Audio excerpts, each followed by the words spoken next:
Good evening, ladies and gentlemen. Welcome to high school football on SummitCitySports.com.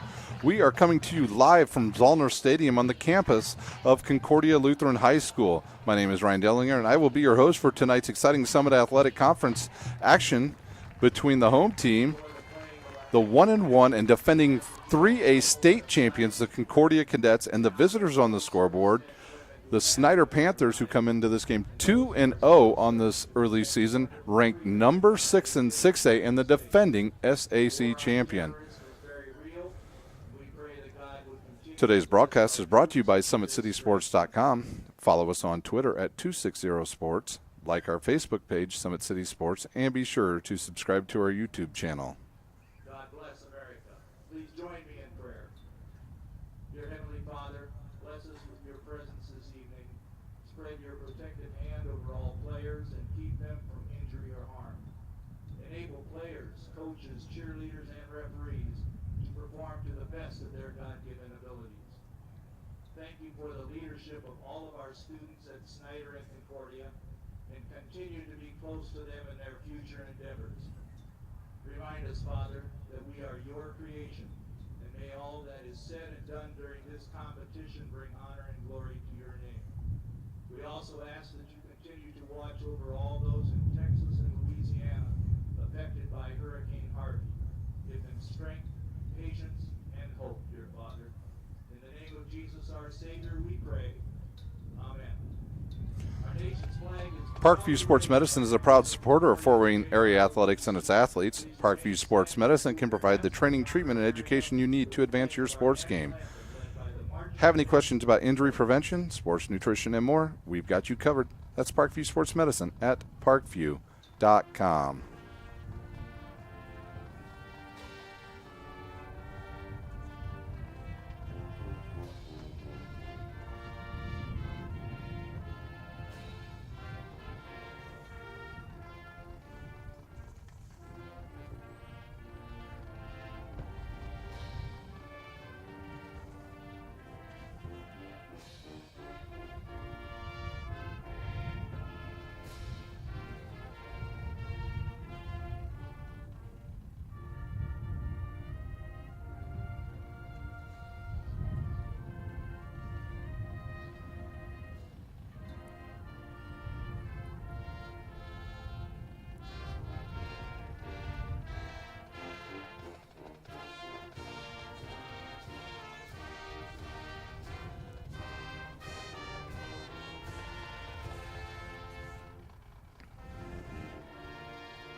Sports Center Inc. is Fort Wayne's premier sporting goods dealer, offering equipment rental, embroidery, and screen printing. Sports Center is ready and willing to help you place or answer any questions concerning pricing. Sports Center Inc. is located at 5511 Coventry Lane, Fort Wayne, Indiana. So tonight we've got a good one for you here on SummitCitySports.com as the 2-0 Snider Panthers go on the road to play the defending 3A state champions, the Fort Wayne Concordia Cadets. They come into this game 1-1 on the season. Snider 2-0 in impressive fashion, outscoring their opponents 128-14. The coaches for each team, for the Snider Panthers, it's Kurt Tippmann. He's in his 9th year. He's 88-20. Tim Manigold in his 8th year as well. He is 35-46. And his team is the defending 3A state champions. Sagarin ratings have Snider with a 102.48 ranking, 5th overall, 5th in Class 6A. For Concordia, they rank 80.45, 24th overall, 3rd in Class 3A. Snider's last game, they played Carroll, where they were victorious 69-7. Meanwhile, Concordia lost their first game in 13 tries when they were beaten soundly by Homestead 49-25. Over the last 30 years, this series has gone Snider's way almost every year but one. Snider leads 23-1. Last year, Snider was victorious over Concordia 41-21, almost 1 year to the date. Now let's take a look at some of the stars in tonight's game. First,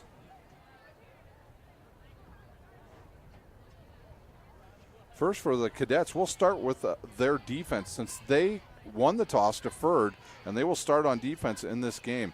And they will start in a 4-3 defense, and they'll have at defensive end Max Imler, number 80, a senior 6'4", 230. At one defensive tackle is Tristan Chambers, number 70, a junior 6'1", 260. At nose tackle, it'll be Trey Freeman, number 63, a senior 6'1", 310.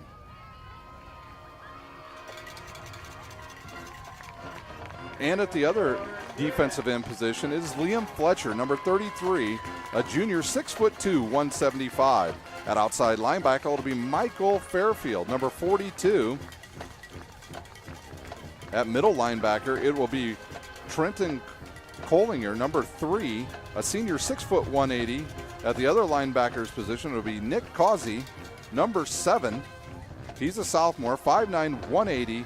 And at the other cornerback position or rover position tonight for Concordia, it will be Preston Killigran, number 31, 6 foot, 180, a senior. At one cornerback's position, it is Bryce Wood,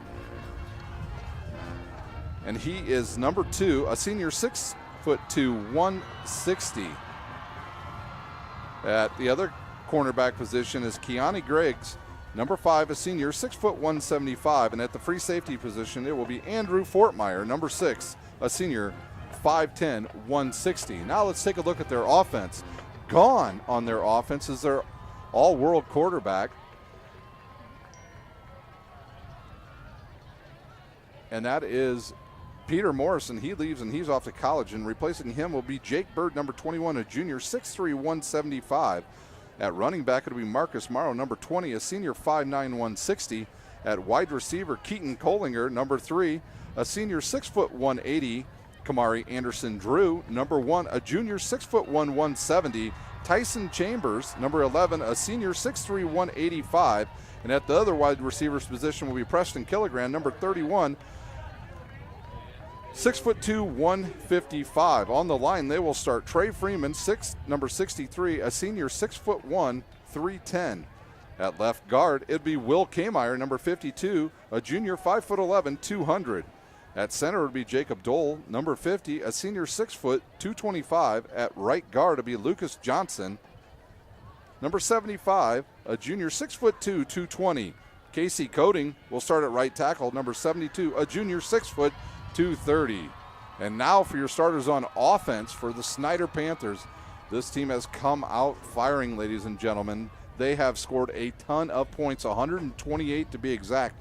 Their starters on offense have yet to play an entire first or complete game this season. They've only played to halftime or thereabouts just after. So they will start at quarterback, a senior, number 10, Michael Hoppert, 6 foot tall, 180.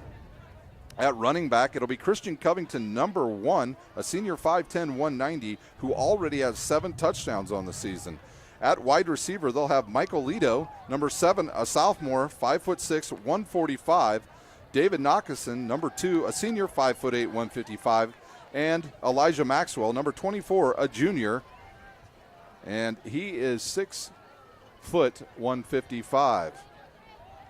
At tight end, it'll be number 91, Simon Dellinger, a junior, 6'6", 225, and he is already offered by Army.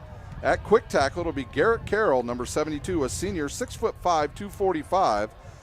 At quick guard, Jackson Reed, number 59, a senior, 5'10", 215. At center tonight, Matt Eastman, number 67, a senior, 6 foot, 215. At strong guard, Will Schwartz, 58 is his number, a junior, 6'3", 280. And Randy Holtz will get the start tonight at strong tackle, number 71, a sophomore, 6'6", 270. Griggs to kick off, and here we go. Snider will go north, and it's a short kickoff taken by Ethan Hoover. He'll come up the left side. He's got a hole to get through, and he gets by one guy, and that will do it for him. So the Panthers will start at, let's see where they will start at. Looks like they'll start at about their 29.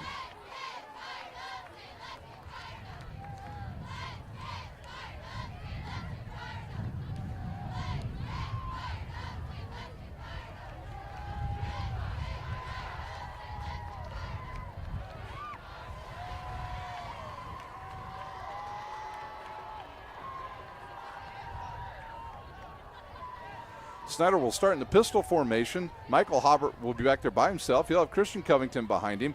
They will start 2 tight ends instead of their normal 3 wide receivers. Maxwell and Lito will get the starts. In the slot will be a tight end, Drew McCready, who comes off a touchdown pass last week. Concordia will start in their 4-3 defense. Here's a quick pass to the outside to Maxwell. Maxwell last week had a touchdown where he caught a 75-yard touchdown pass on the first play of the second half. Quickly, Snider with a first down, and they'll take it out to about their own 42-yard line.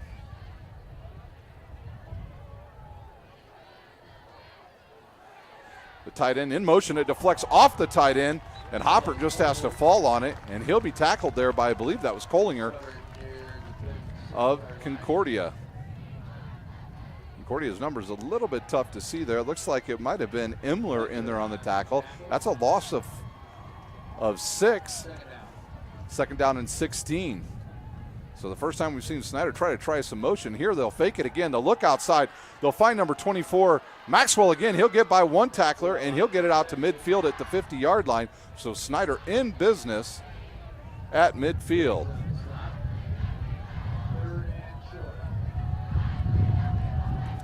Third and about 2, so Covington in the backfield. They'll go 2 tight ends to the left, 1 receiver to the top, 1 to the near side. Here's the turnaround, the handoff. Covington met in the backfield, and he'll be able to drag 1 tackler forward, and he'll pick up the first down for the Snider Panthers. We mentioned earlier for the Panthers, they're starting Randy Holtz tonight, the sophomore. He had a real good job. He did a real nice job last week on that right side, and he gets the start tonight in the place of Caleb Isley. Pistol formation, they'll look to throw again. He'll throw another quick pass outside, and he throws it a little bit out of the reach of Elijah Maxwell. It'll be second down and 10 from about the 47-yard line. Can Concordia get some stops here early? The issue against Snider is if you get behind early, you're in big trouble because their defense is stout. Once again, Concordia in their 4-3 defense. They'll go trips to the near side, and they'll throw a quick pass outside to Covington. No block there by the wide receiver Maxwell. If he gets that block, he probably picks up some yards. He'll get nothing. 3rd and 10 from the 46-yard line of Concordia.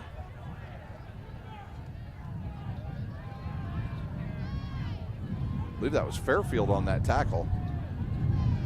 Hopper directs traffic. Here's a snap. He looks, he'll throw. He's got a man. Oh, there's going to be interference called on that. And it's picked off by Griggs, and he's going to bring it back up the field.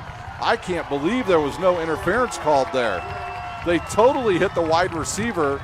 He was more than 5 yards down the field, and a quick turnover, and Concordia will have the ball, and they will start at about their own 32-yard line.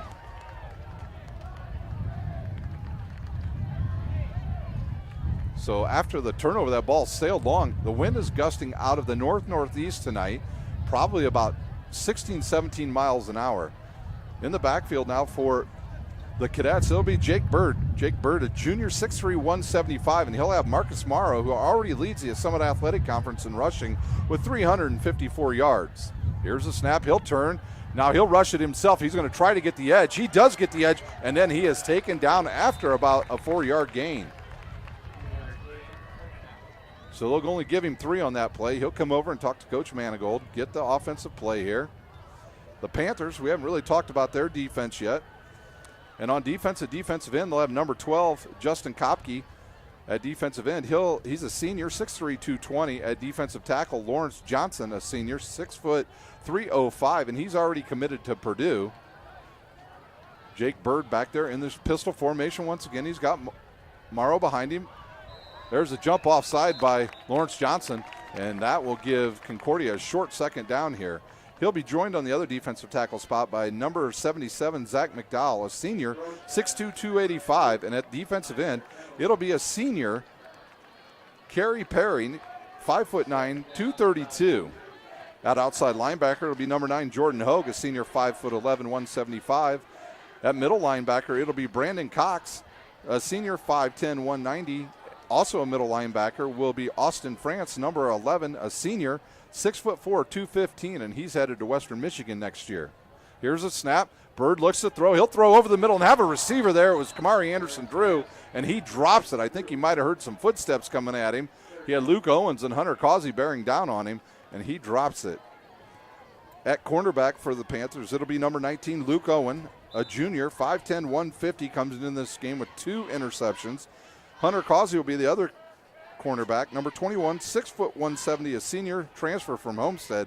And at free safety, Ethan Hoover, a junior, 5'11", 180. So a short 3rd down and 2 for the Cadets. Bird directs traffic. He's got a couple guys up to the top of the formation here. He'll turn. He'll hand the ball to Morrow. He'll have a lane to run through, and he's going to be gobbled up after he picks up the first down by Brandon Cox. A big hole over there on the left side. Trey Freeman and Will Kmeyer there for the Cadets open up a big hole, and the Cadets are in business with a first down at about their 48-yard line. Bird goes over and gets the signals once again from the coach. He's got the play. He's ready to set. He'll send 2 receivers now to 3 receivers to the near side, 2 to the top. Empty backfield now. We'll see how Concordia defends this. They'll put 4 defensive linemen. Bird looks around. He's got a couple guys in motion, which is illegal, and that's not called. Now the officials will call it. So it should have been called as soon as 2 guys moved, and it'll be a legal motion by the Cadets, and that will move them back 5 yards. They're going to say, yeah, illegal motion, Concordia. That'll march them back 5 yards. Jake Bird comes into this game. On 66 attempts, he's completed 25 for 4 touchdowns and 418 yards. He's had 4 interceptions on the season, and his quarterback rating is 55. Marcus Morrow, like I said earlier, he comes into this game, the leading rusher in the Summit Athletic Conference. On 41 rushes, he has 354 yards and 3 touchdowns. So they march off the penalty. Interesting to see they didn't go back 5 yards on that. Here's a look. He'll fire to the outside. Nobody there. That's not a spot of the foul. They only moved him back 3 yards on a false start. Actually, Concordia took the play on that and declined it, so it'll be 3rd down. So Snider declined it after they called to let that play go. It should have been whistle dead. They didn't do it, and that ended up giving Snider a free down, which they declined. And now it's 3rd down and 12 from the Concordia 47-yard line. Morrow in the backfield. 2 receivers to the near side, Anderson and Kohlinger. To the top is Killigran. He looks, he'll fire. He's got a wide open Kamari Anderson, who's got some room out there. He beat Austin France on that play. Snider stayed back in his zone defense, and Jake Bird finds a wide open Kamari Anderson for a first down.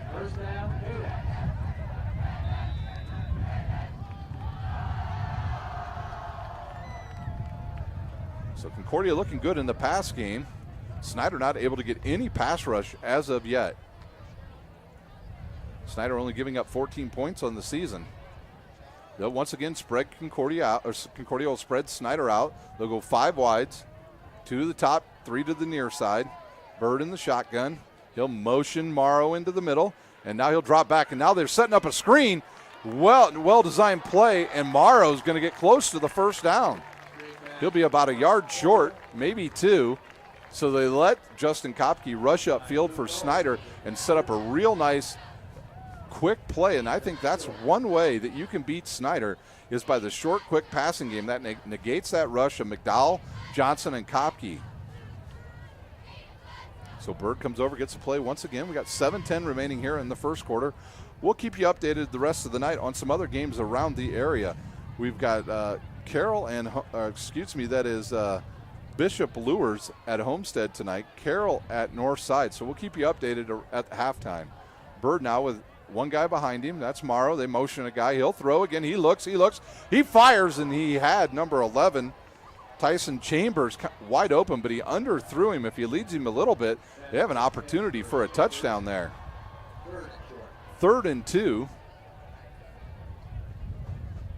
3rd and 2. The kicker tonight for the Concordia Cadets is number 91, Mason Kucinich, he's 4 for 8, 0 for 1 on field goals on the season.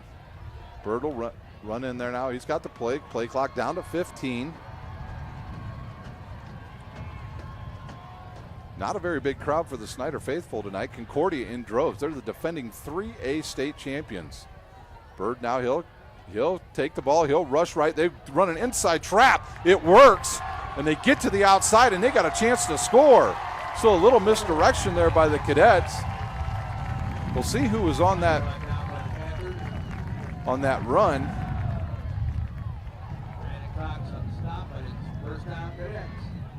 I believe it was Killigran for Concordia that had that run.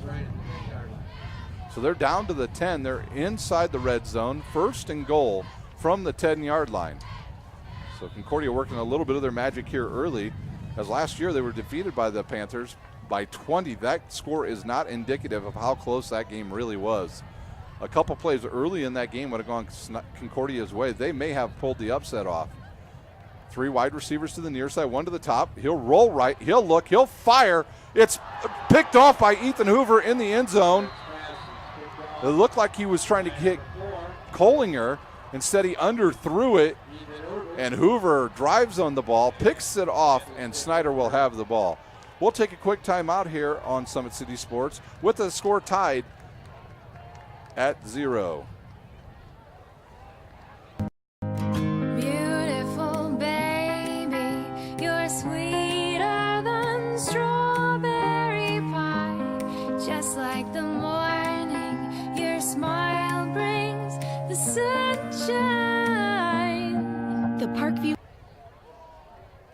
Well, we're back here quick at Zollner Stadium, where the teams ran out quickly and the officials put the ball down. Hoppert will keep it. He'll roll. He'll get to the outside. There's no hold called on that. There was 2 guys holding on that play. Nothing called to the officials, eating the whistle here early in this game. Hoppert on the carry. He'll pick up about 9. 7-yard gain, 2nd down.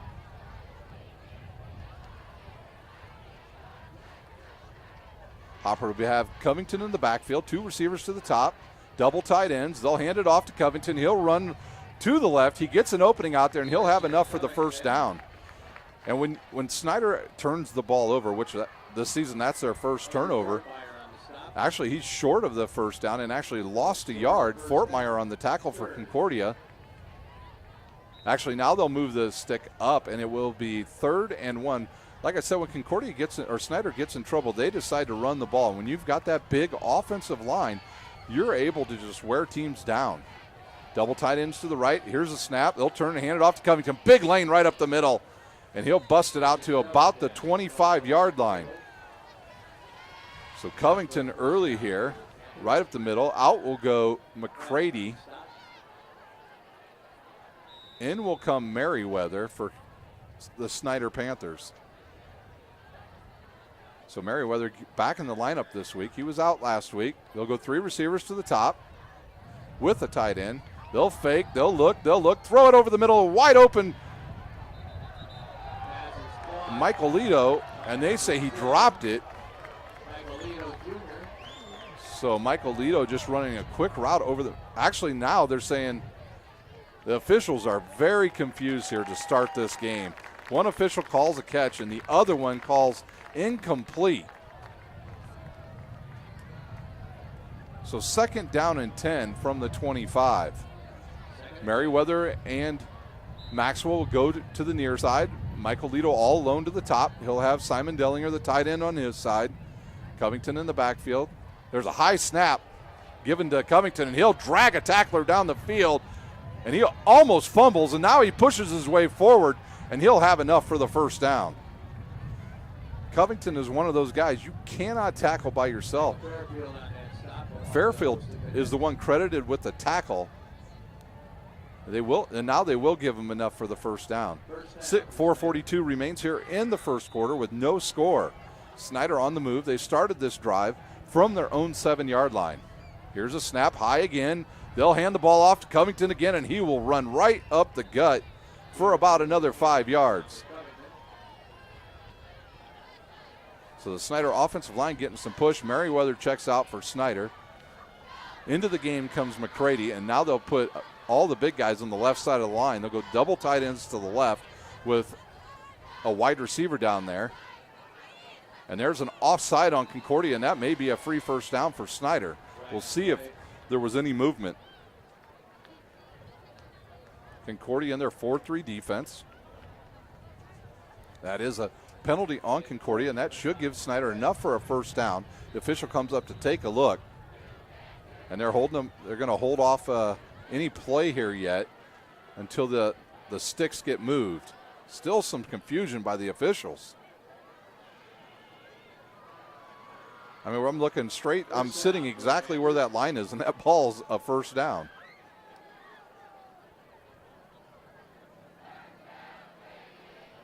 Once again, double tight ends left.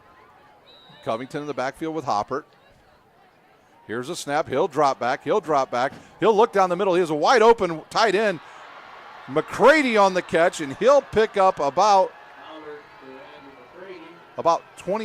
30 yards on that play. Exactly 30 yards on that. Now Snider in business from the Concordia 25. So Hoppert on target, other than that one pass that floated on what should have been a penalty. Here's the snap. They'll hand it off to the big fella Covington. He'll run right up the middle again. And he is tackled on that play, I believe, by Kohlinger. Reed Kohlinger comes up and makes the tackle. But after he picks up 6 yards. So Snider finding some good running lanes right up the middle here early. Snider with some good pace. Another high snap. They'll look. They'll turn. They'll hit the other tight end, Simon Dellinger, and he'll run right over the defensive back and pick up a first down. Simon Dellinger, just a junior, 6'6", 225, already offered by Army. That offer came during the summer, and now Snider down to the 9-yard line, 1st and goal. Here's where Covington makes his money. High snap again. They'll give it to Covington. Stretch play to the outside. A couple guys missed some blocks, but Covington's able to make up for it and take it down inside the 5 to about the 3-yard line.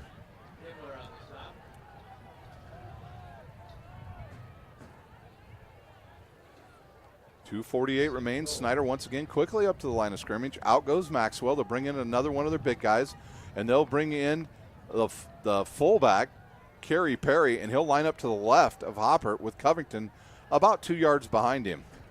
They got single coverage to the top.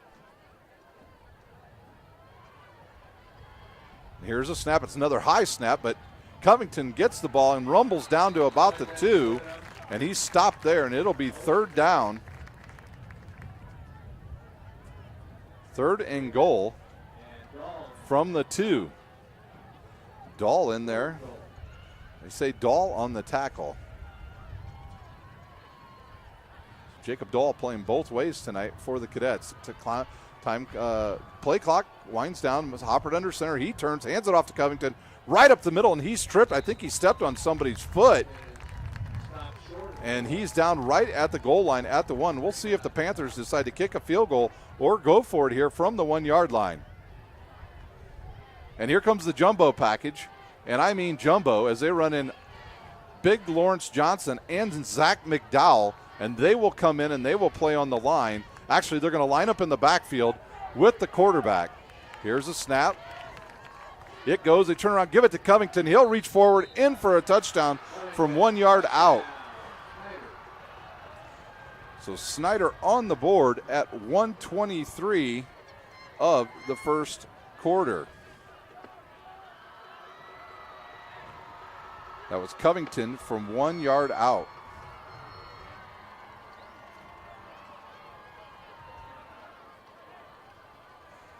That was a 93-yard drive. In to kick will be Jack James. Jack James, the senior, 5'7", 130. Holding will be McCready and snapping Dellinger. Jack James this year has yet to miss. He's perfect on the season. There's a good snap, a good hold. The kick is up, and it is good. Snider leads 7-0 here at Zollner Stadium. We will take a quick timeout. You're watching live high school football on SummitCitySports.com. How do you design one of the most advanced ERs in the country?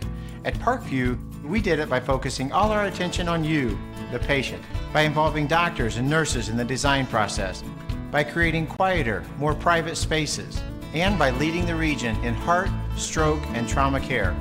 This is not your typical emergency room. It's Parkview.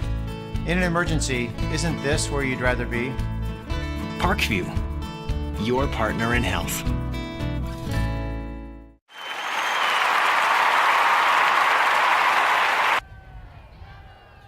We're back live here at Zollner Stadium on the campus of Concordia High School, where Snider drives the ball 93 yards for the first points of the game and now lead 7-0. They got those points after a turnover in the end zone when Jake Bird tried to hit Coldinger and Ethan Hoover jumped the route and picked it off. Each team with one turnover here early in this game. Kicking off will be Jack James. Back to receive will be Coldinger for Concordia. Jack James loves to kick the ball down the right side of the field, and there's nobody over there. Here's the kick, the run up, the boot. It'll head to the right side. It's going to bounce. Nope, Coldinger comes up and catches it, and now he'll come back to the left. He has a lane and then is brought down by number 30 for the Panthers, and that's Darius Morgan. And they'll start, Concordia will start at their own 25-yard line.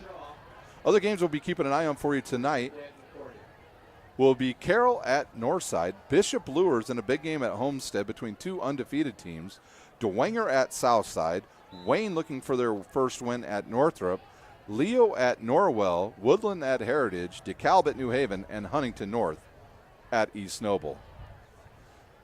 Bird in the backfield now in the pistol formation. He's got Morrow behind him. Two receivers to the top, to the bottom. He looks, throws it over the middle, finds another wide open Chambers, and he has a first down. So now it's a nice route ran right there by Chambers of Concordia, Tyson Chambers, number 11, a senior 6'3". So he runs a slant right there and picks up a quick first down. The clock ticks down to 1:10 here remaining in the first quarter. Snider has yet to get any pressure on the quarterback, Jake Bird. Now Bird will send two receivers to the top, three to the bottom. Last time they did this, they ran a little bit of motion here. They brought the running back, Morrow, back into the backfield. And he'll start him once again. He'll come back into the backfield. This time they'll hand it to him on the jet sweep. He turns it upfield, and there's a flag. Looks like we may have a hold on Concordia, and that's a spot of the foul penalty, and if it's from where they're at right now, that's going to be a big loss from where that flag is at. That was about a 3-yard, 4-yard pickup. John L. Hogue, he'll come in and replace Morgan for Snider, and they are calling it from that spot of the foul, 10 yards. So it's going to be first and forever here. First and 30. Now they correct it, first and 20. Bird gets the play from Coach Manigold, and he'll run back out there, get his offense set. 42.9 seconds remain here in the first quarter from Zollner Stadium. If you're watching us, tweet to us at 260sports or at me, Rhino71, that's RHINO071 on Twitter. Let us know when you're watching from, and we'll give you a shout out at halftime. And there's a ball that's almost picked off. It bounces right back to the quarterback, Bird. Kopke got his big paws up in the air and blocked it, went back to Bird. He gets it and loses a yard on that play. Kopke last week against Carroll deflected a ball that was picked off by Hunter Causey and ran all the way back for a touchdown, 73 yards. I think Concordia is going to let the clock run out here. They will, so that will do it for the first quarter from Zollner Stadium as the Snider Panthers lead 7-0. We'll take a timeout here on Summit City Sports, and we'll be back with live action from Zollner Stadium. Snider 7, Concordia 0. Update in their SAC.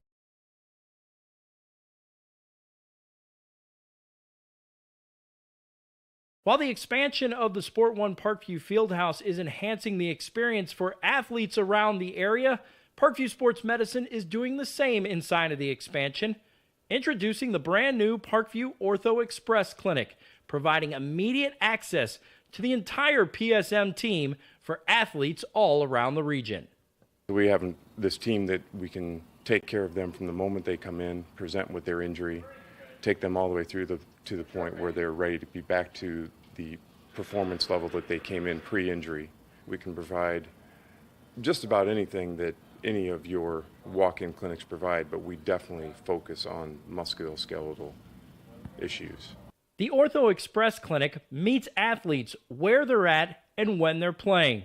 The entire PSM team will be at an athlete's fingertips. Additionally, the clinic houses the region's only DEXA body composition. We're back live here at Concordia High School at Zollner Stadium, where the Panthers lead the Cadets 7-0 here early. The offensive line, Freeman, Kmeyer, Dole, Johnson, and Coding for Concordia has a nice job stopping the Snider rush thus far. Bird in the pistol, Morrow behind him. They've spread out the Snider defense well. There's a busted play. He turned the ball off to his left, and Morrow went right. He realized it, and by the time he had a chance to turn around, big Zach McDowell gets in there for his first sack of the night. 3rd and 23 for the Cadets. You don't have a lot of plays in your playbook for a 3rd and 23. Coach Manigold, he's telling Bird, you went the wrong way, young man. So Snider will go with 5 they will go with 5 defensive backs this time. Their dime package is in there. They brought in number 19, Lucas Owens. He's out there as well now. Causey, Owens, Morgan, as well as number 8 has checked in, Tavares Brown. Here's a snap, a quick look, and he's got nowhere to go. He turns, he's running, he finds a receiver and just throws it away. Snider with a big rush that time. They blitzed, and nothing there. So time for the Cadets to punt, and back to punt will be Keone Griggs, number 5, a senior, 6 foot, 175. He averages about 25 yards a punt. He has 9 this season, totaling 225 yards. Griggs, they're one of their better defensive backs. You'll be able to see where he is at most of the time with that white shirt sticking out and the red socks. Here's the snap. It's a good snap. He'll kick it, and he'll go end over end down the middle. Back there is Hoover. He picks it up, reverses pivot, gets upfield, misses 1 tackle, and then is taken down at about the 47-yard line. So Fort Meyer on the tackle for Concordia. And about a 20, once again, about 25-yard right about his average right there. Concordia gets some pressure now on Michael Hoppert. Snider last time went with more of a running offense. Now they've got Anias Lockett in the backfield. They go 2 receivers to the near side, Lito and Maxwell. Double tight ends to the top. Actually, triple tight ends. Here's a run by Lockett. He'll get through the first level and get to the second level, and he'll pick up 5. So Snider runs a counter that time, or actually pulled 2. Both tight ends came around and went through the hole and opened up a big hole for Anias Lockett. Tristan Chambers on the tackle for the Cadets. Here's the snap, a high snap, and Hoppert will take it to the left side. He's got one guy to beat. He jumps and is tackled. Out there, first down Snider. It's hard to read some of these Concordia numbers out there. I believe that was number 2, Bryce Woods. Hoppert rolls right. He'll look, he'll undershoot his target, Maxwell. So good protection again. He had the big tight end, Drew McCready, running down the field, along with a drag route underneath by Michael Lito Jr. So 2nd down and 10, Panthers from the Concordia 40. Hoppert in the pistol. He'll turn. He'll keep it himself. He'll run through the middle. He breaks 1 tackle, gets upfield, and he'll be close to the first down. I think he'll be short by about 2 yards. So the Snider running the read option right now to perfection, as Hoppert has kept 2 out of the last 3 balls. And quickly to the line comes the Panthers.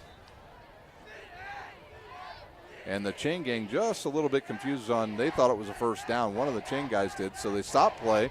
9:52 remains here in the second quarter.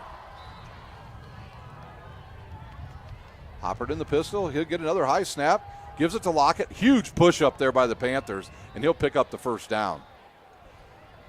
So when Snider needs about 3 yards, they'll go right up the middle, and they'll follow Eastman, Jackson Reed, and Will Schwartz. Snider quickly up to the line again.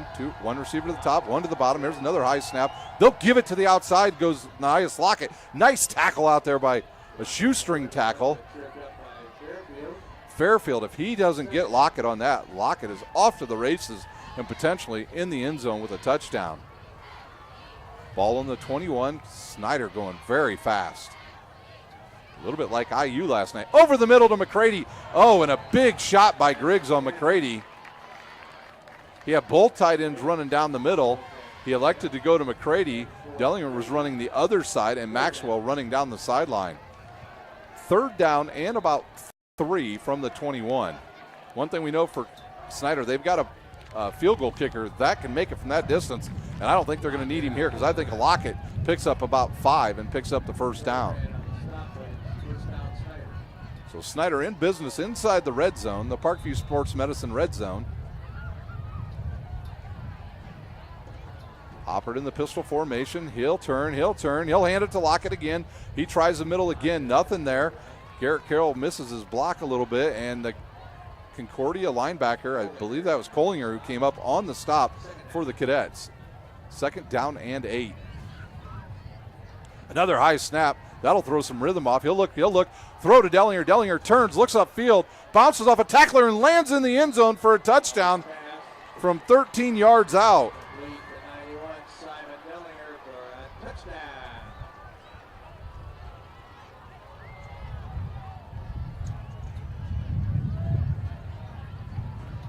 So Snider on the board at 8:32 of the second quarter. Hopper to Dellinger from 13 yards out.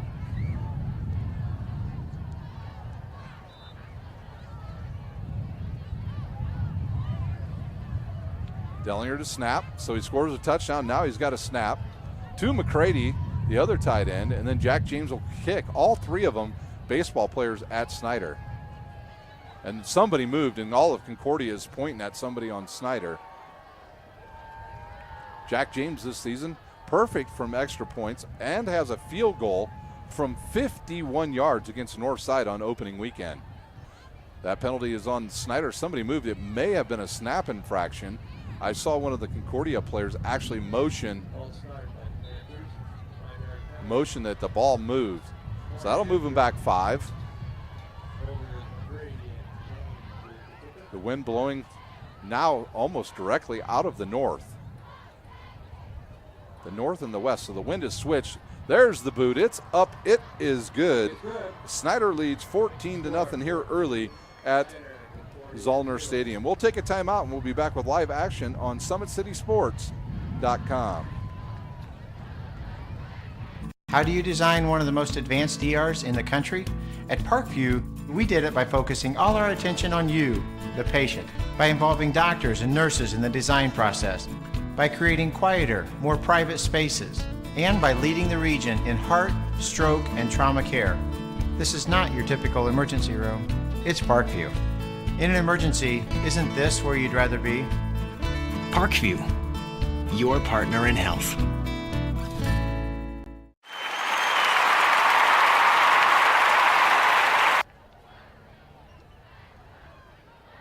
We're back live here at Zollner Stadium on the campus of Concordia High School, where the Panthers doing some business through the air late in their last drive when Hopper hits big Simon Dellinger for a 13-yard touchdown pass, his first one on the season.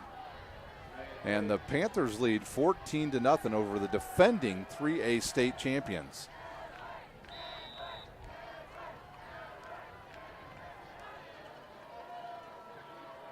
Jack James will kick off.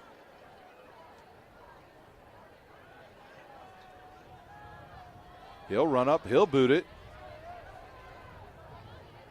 Back to get it for Concordia. They'll run it up the middle, and he takes a big hit there at the end of the play.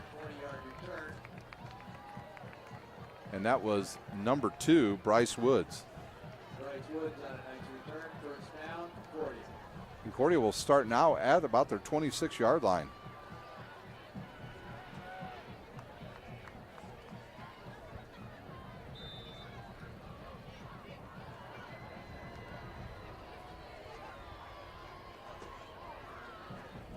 Bird once again will be in the pistol formation. Morrow behind him. Can Concordia sustain a drive here? Snider got a little bit of pressure late in the last drive. There's the ball handed up off the right in the middle to Morrow, and he's close to about an 8-yard pickup on that play before he's knocked down. As Darius Morgan for the Panthers comes up and makes the stop. So second and short, about 2 yards. Will they take a shot deep here? They're at their own 35-yard line. This is a spot where you could take a shot over the middle or possibly deep and look for maybe somebody like Kamari Anderson-Drew. 2 receivers to the top, 2 to the bottom. They'll put Collinger in motion. He comes across. Snider will drop out of the defensive end. And then Morrow will try to run it up in there, and Snider with some good push, and they will knock him down for about a half-yard loss. McDowell in there. And all the way from the free safety position on that tackle too as well was Ethan Hoover. So he read it perfectly, came up. It'll be about 3rd down and about 2.5 yards. Will they try Morrow for a 3rd time on this? They spread Snider out, 2 receivers to the top, 2 to the bottom. Bird looks. He'll look. He looks straight right. He throws a quick one on the outside to number 21 on that play. I think that was Preston Killigran on the reception, and a 1st down for Concordia. So he takes a quick 2-step drop and throws a strike right to Killigran for the 1st down. Concordia needed that. The clock ticks down to 6:50 left here in the first half. Some quick scores from around the area. It's Carroll over Northside 7-0, and Homestead leads Bishop Luers 7-0.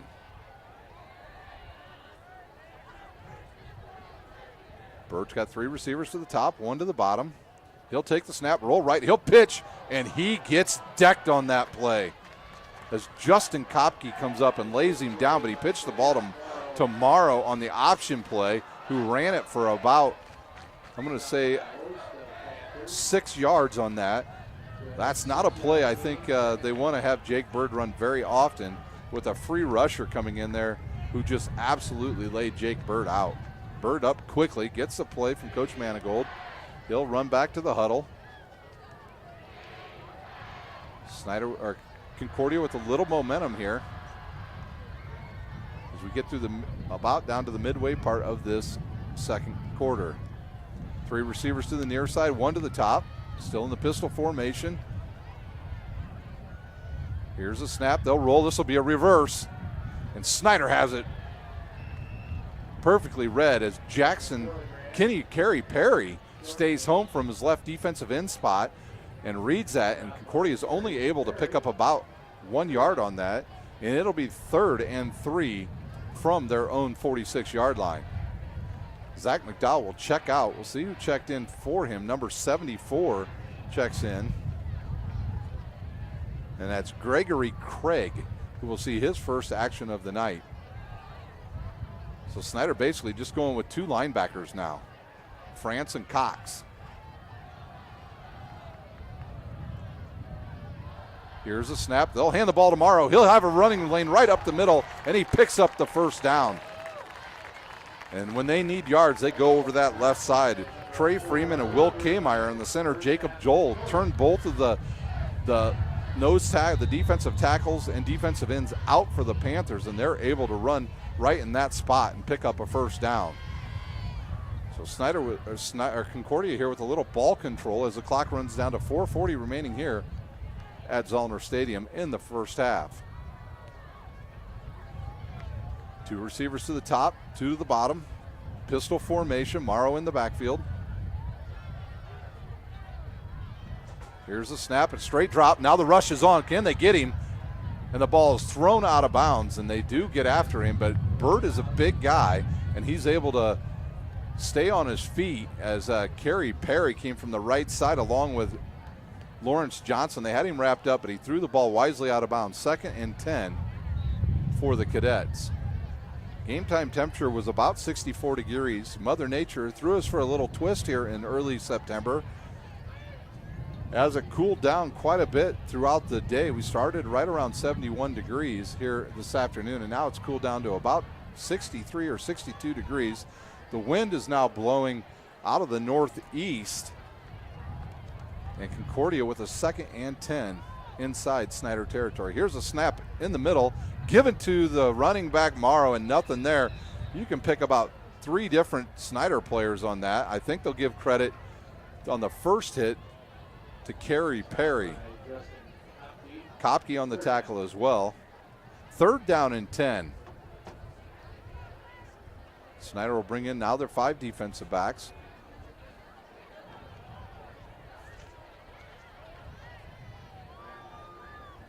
Tavares Brown in there once again. He'll come in. They'll have Hoover out there, and Luke Owens, Hunter Causey, and Darius Morgan. Snider way off here on the side with the 3 wide receivers.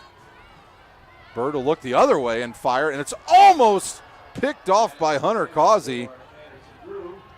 That was just a lack of a little bit of experience there for Jake Bird, as he had 3 receivers to the near side and elected to go to the other side. He didn't realize how far off all 3 defensive backs were of the Snider Panthers. They were playing off at least 12 yards. Snider will, right now it looks like they'll go for it. The clock is at 3:33 remaining here in the first half. They don't want to give this ball back to Snider, who scored on their last 2 drives. Maybe they'll run some of the misdirection again. Bird is back there. He'll drop back, he'll look, throw it over the middle, throws a strike again, but it's almost picked off again by Hunter Causey. And that will turn the ball over on downs, and Snider will have it at their own 48-yard line. Parkview Sports Medicine is a proud supporter of Fort Wayne area athletics and its athletes. Parkview Sports Medicine can provide the training, treatment, and education you need to advance your sports game. Have any questions about injury prevention, sports nutrition, and more? We've got you covered. That's Parkview Sports Medicine at parkview.com. Today's broadcast is brought to you by SummitCitySports.com. Follow us on Twitter at 260sports. Like our Facebook page, Summit City Sports, and be sure to subscribe to our YouTube channel. Hopper, he'll roll left. Oh, a big block there by number 58 of the Panthers, as he opened up a hole to give Hopper the opportunity to pick up 3 yards. Jackson Reed just opened up a massive hole on that left side. Once again, Snider quickly back under center. Here's Hopper. Now he'll turn and give it to Covington. Covington will string it out. No tackle there. He breaks 1 tackle. They'll string it out some more. He'll turn upfield, and nobody actually tackles him, and he'll pick up 3 yards for the Panthers. I think Imler was the first person to come up and hit him, and he was able to break that tackle and get a couple woods. Actually, it might have been Bryce Vance. Snider 3rd and 3. Here's a snap. The handoff. Right up the middle again goes Covington, and he just holds onto that ball, and he'll get the first down. The clock will continue to run. Actually, it'll stop now because there's a first down. 2:52 remains here in the first half. Last time Snider ran it down here and then started throwing the ball all over the place. 2 receivers to the top, 1 to the bottom, 1 tight end. Here's the snap, roll left. He'll turn, he'll fire, he'll overthrow everybody. He was looking for Elijah Maxwell, but Griggs on the coverage out there, and nothing there for the Snider Panthers. 2nd and 10 from the Cadets' 39-yard line. Snider looking to put more points on the board here in the first half. Concordia with an early turnover against Snider when they picked off the pass. Griggs picked off Hopper's pass, and then Concordia took it all the way down the field only to have themselves turn it over. No push there by the offensive line for the Panthers on that, and that's just about 1 yard, maybe 2 they'll give him, Christian Covington, on that dive. Like I was saying, then Snider picked it off, then went 93 yards for a touchdown, and that's when the offense really got going for the Panthers. Here's a quick snap. They'll throw it. It's tipped. Tipped there by Trey Freeman. And now Snider, what will they do? 4th down and 7. Will Snider go for this? they will inside Concordia territory. They'll spot the ball on the right hash. 2 receivers to the near side, 1 to the top, 1 tight end. There's a snap. The tight end will go out. No rush. They'll throw it down the middle. There's a flag on the play. It was thrown almost right away. They went for Michaelito Jr., and now there's a flag on the play. They're going to call it on Snider. Might be a legal formation, and I think Concordia will decline it, and they will get the ball back with 2:14 remaining here in the second quarter. Still no indication of what the play was. It was a legal formation. The penalties decline, and Concordia will take over at their own 36-yard line. The 36-yard line, 1st and 10. 2:14 remains here in the second quarter. Will Bird go to the air right away? He's got 3 receivers to the top this time, 1 to the near side. Morrow will flank him behind. Here's the snap. He'll hand the ball off to Morrow. And Kopke was in the backfield right away and slowed him up just enough for a couple Panthers to come up and clean it up. And that was McDowell once again, and Johnson on that play. Austin France comes in for the linebacker's position and once again helps him out. We're under 2 minutes to go here. Bird now, he'll go get the play. There was actually about a loss of about a football length on that. Concordia may be in no hurry here in the first half. Now Snider they'll bring some guys up in pressure here. Their defensive backs have come up. 2 receivers to the top, 2 to the bottom for Concordia. Once again, here's a snap. They'll turn him fake. He'll roll back, look over the middle, finds a guy there. Oh, good catch by Kohlinger. So Concordia in business now inside Snider territory as Jake Bird rolled to his left and then found Kohlinger coming across the middle. He'll catch it, pick up the first down, and Concordia now with 1:23 in Snider territory at their 44-yard line. Good play there by the offensive line for the Cadets, giving Bird a lot of time to throw. He'll drop back, 2-step drop, looks, fires. Oh, if anybody's going to catch that, that's going to be a Snider player, and a player down on the ground. Quickly up is Bird. That was Bird. He got hit hard by Lawrence Johnson, and the coaching staff for Concordia wants a roughing the passer call. They'll get nothing there. 1:06 remains here in the first half. At halftime, we'll try to get you a rundown of all the scores from around the area, as well as we will have the band for Concordia on the field, and we will have that live for you. And then after that, we'll try to get some stats and the rest of the scoring from the area. 3 receivers to the top. Concordia now with very wide splits between their offensive linemen. Here's a snap, 2-step drop. He'll fire deep. He's got a receiver down there, and he just overthrows him by about 2 yards.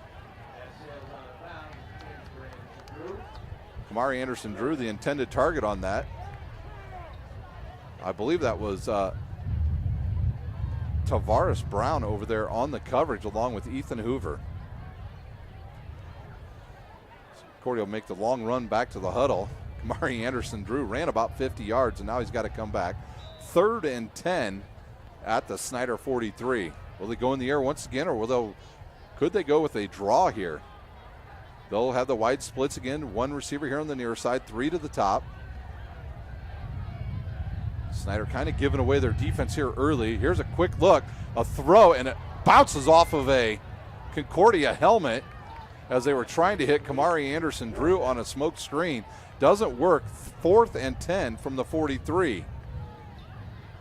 I think if I'm Concordia here, I punt this ball deep and make Snider go the whole length of the field with 55 seconds to go, because if it's incomplete, Snider will have the ball at their own 44-yard line.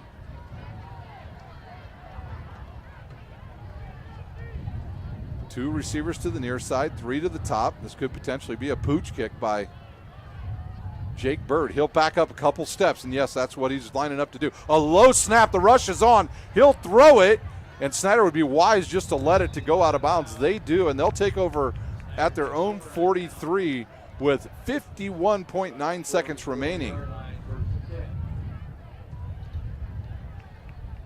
last week, the Snider Panthers hit a big one against Carroll when Michael Hopper connected with Elijah Maxwell on the first play of the second half for 75 yards.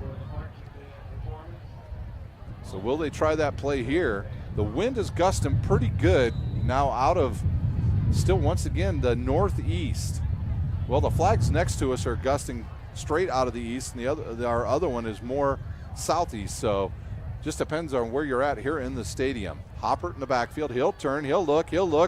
He turns, fires it. Picked off by Concordia. Number 21, Killigran, intercepts it. And the big tight end, Simon Dellinger, comes all the way back across the field and tackles him. So now Concordia in business just before halftime. 42 seconds remain, and they'll be at the Snider 39-yard line. So a bad pass by Hopper has picked off his second one here in the first half. 42 seconds remain here in the half.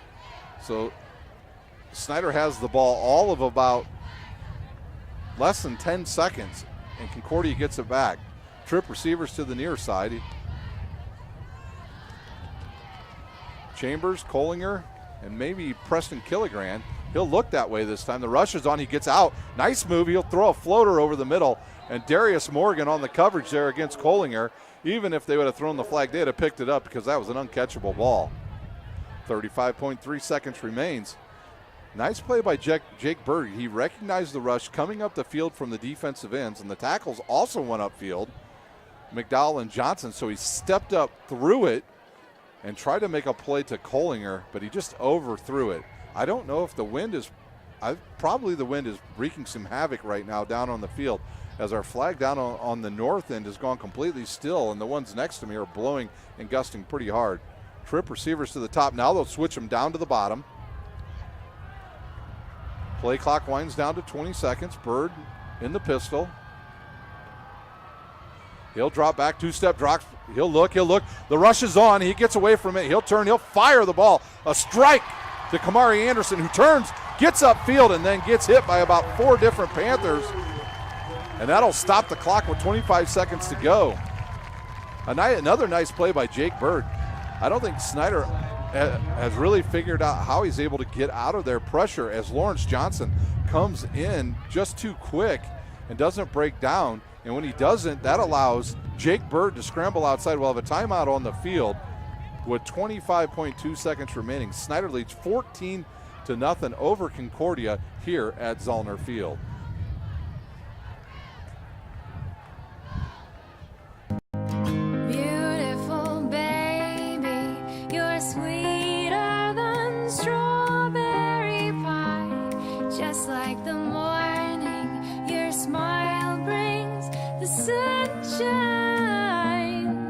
Parkview Family Birthing Centers, with everything you need for baby, plus birth planners, expert physicians, midwives, and more for you. I'm a Parkview mom. You can be too.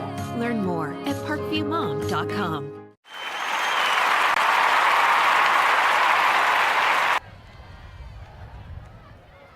We're back live here at Zollner Stadium, where the Snider Panthers lead 14-0 over the home Cadets team, who is down to the Snider 18 as Jake Bird has done it with his feet, getting out of the pocket and able to find some wide receivers.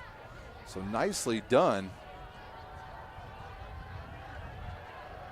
by Jake Bird. He's the younger brother of Russell Bird, a basketball player at Michigan State. So Concordia spreads them out again. 3 receivers to the near side, 1 to the top. Morrow in the backfield along with Bird. He'll turn, he'll look. He's got a guy going right down the middle. He'll float it in there to an open receiver, and he reaches for the end zone but goes out of bounds. Collinger on the catch, and they're down to inside the 1-yard line are the Cadets with 19.1 seconds remaining. So Snider gets no pressure on Bird, and he floats one right over one of the cornerbacks, and that's a perfect pass. Will the Cadets try to run the ball? They've got they've got some timeouts left. Snider's got too many guys on the field. Morgan will run off, and they will spread out Concordia once again. And Bird will go under center for the first time tonight. brings Collinger in motion. And then he turns, he hands the ball off to Morrow, but Zach McDowell is there on the stop. And Concordia quickly will take a timeout. Short, but it's called timeout. With 15 seconds remaining here in the second quarter, the Cadets will take a timeout. We'll take a timeout with Snider leading 14-0 over Concordia on SummitCitySports.com.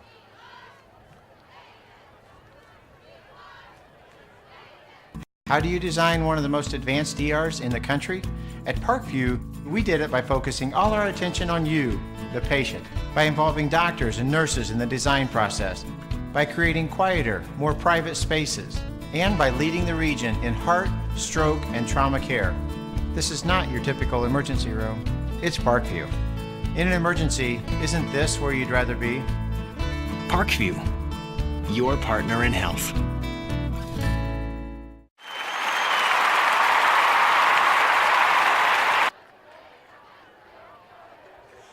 Concordia on the doorstep of scoring for the first time in this half as they're down to the 1 yard line with 15 seconds remaining here in the first half. They gave the ball to Morrow just before that timeout where he was met in the backfield by big, nasty Zach McDowell. Under center, Bird, he'll take it himself. He's got a good push and I don't see any signal yet. And the worst thing is the clock continues to run. And it's whistled a touchdown to Jake Bird from 1 yard out.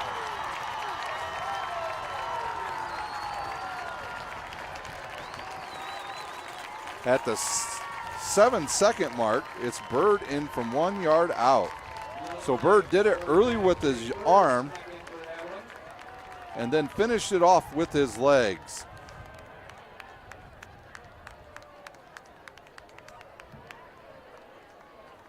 In to kick will be Mason Kaczynski. Here's the snap, a high snap, and the kick is up. I thought Snider blocked it, but it went through the arms of Snider, and it's good.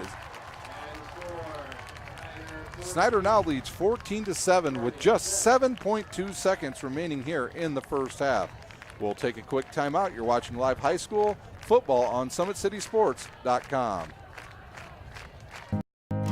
Beautiful baby, you're sweeter than strawberry pie. Just like the morning, your smile brings the sunshine.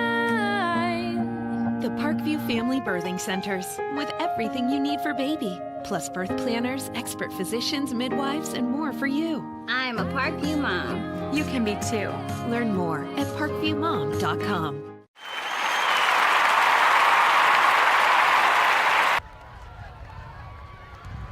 Concordia on the board with 7 seconds remaining here in the first half.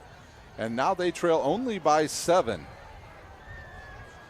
And they will have to kick off. Back to return will be Ethan Hoover and Maxwell for Snider.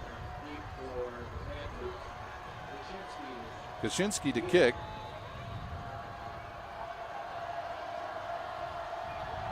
And he'll boot it. Oh, it's an onside kick.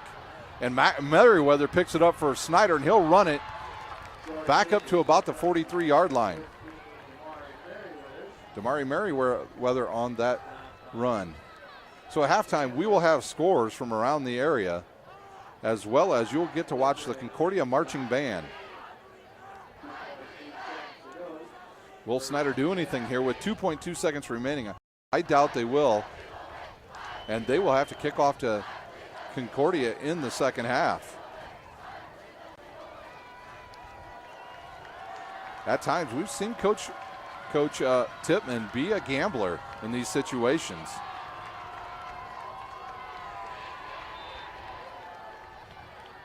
One receiver to the near side, one to the top.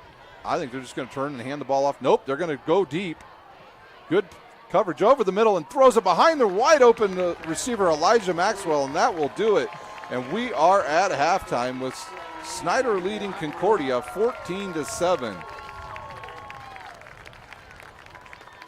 We will take a timeout. We will come back with the band on the field for Concordia.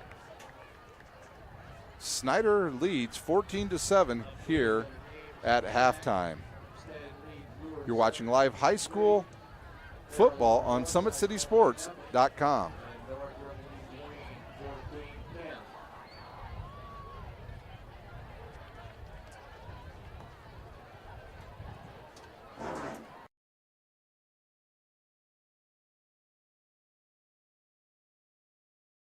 While the expansion of the Sport One Parkview Fieldhouse is enhancing the experience for athletes around the area, Parkview Sports Medicine is doing the same inside of the expansion, introducing the brand new Parkview Ortho Express Clinic, providing immediate access to the entire PSM team for athletes all around the region. We have this team that we can take care of them from the moment they come in, present with their injury, take them all the way through to the point where they're ready to be back to the performance level that they came in pre-injury.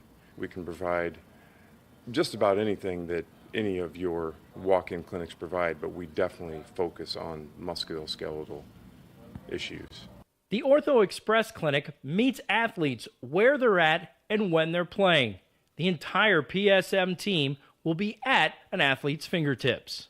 Additionally, the clinic houses the region's only DEXA body composition assessment and a sports dietitian who can work with athletes on their dietary needs.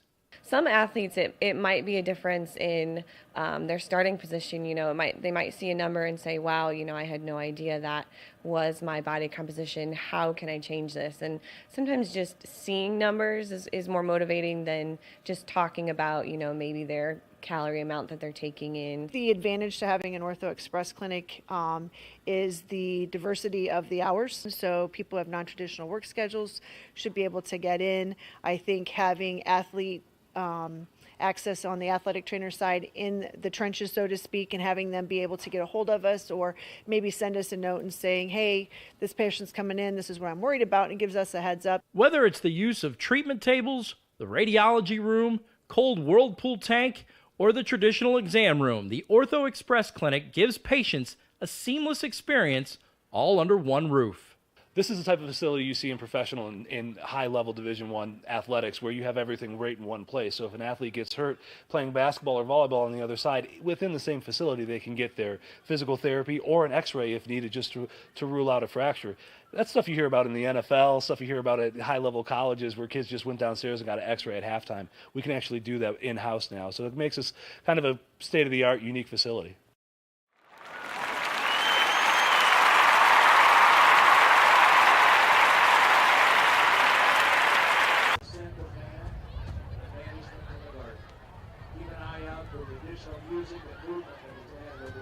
How do you design one of the most advanced ERs in the country? At Parkview, we did it by focusing all our attention on you, the patient, by involving doctors and nurses in the design process, by creating quieter, more private spaces, and by leading the region in heart, stroke, and trauma care. This is not your typical emergency room. It's Parkview. In an emergency, isn't this where you'd rather be? Parkview, your partner in health.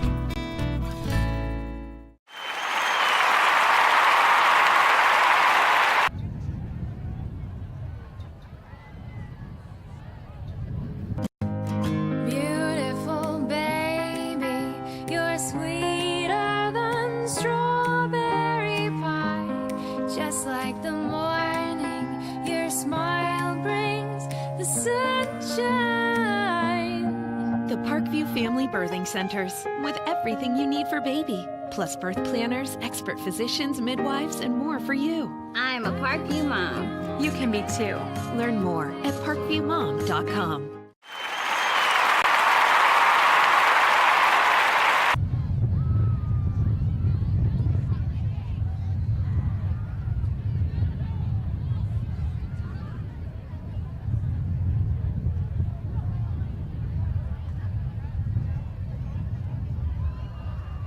How do you design one of the most advanced ERs in the country? At Parkview, we did it by focusing all our attention on you, the patient, by involving doctors and nurses in the design process, by creating quieter, more private spaces, and by leading the region in heart, stroke, and trauma care. This is not your typical emergency room. It's Parkview. In an emergency, isn't this where you'd rather be? Parkview, your partner in health.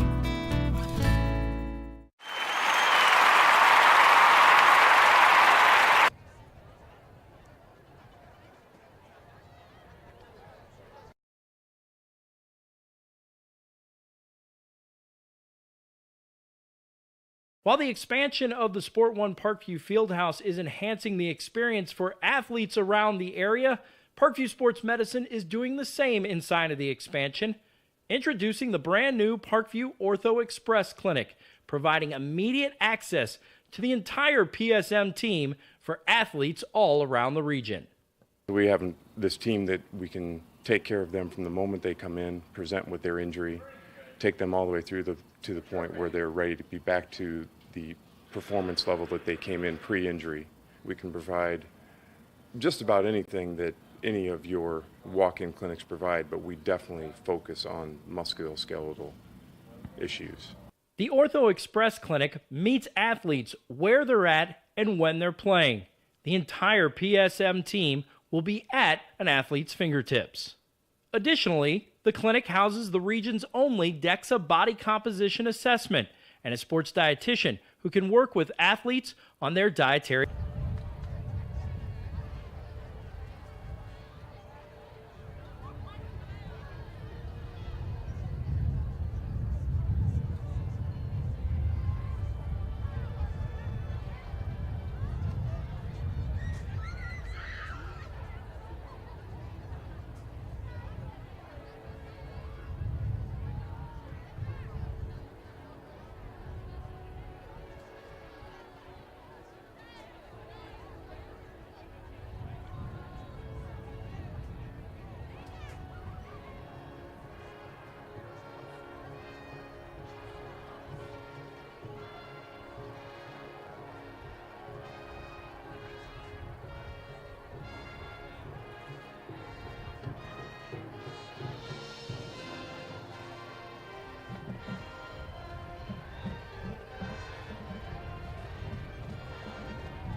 The Concordia band has ended their time on the field. What a great job there by the Concordia band. We've got about 3.5 minutes left here in the halftime. We'll give you some scores from around the area right now. This is what we've got thus far. Carroll all over Northside, at Northside, 28-0. It's Homestead 24-3 over Bishop Luers. Northrop leads Wayne 14-10 at halftime. Those were all Summit Athletic Conference games. Leo over Norwell 35-0 at halftime. New Haven over DeKalb at halftime 20-0. East Noble over Huntington North 28-0. And in that game, Austin McCormick has become the all-time leading passer in East Noble history. Congratulations to him. And then in the biggest score of the night at halftime, Woodland is crushing Heritage 50-0. So those are the scores we have from around the area. Today's broadcast is brought to you by SummitCitySports.com. Follow us on Twitter at 260sports. Like our Facebook page, Summit City Sports, and be sure to subscribe to our YouTube channel. We'll take a quick timeout, and we'll be back with the stats here from the first half on SummitCitySports.com.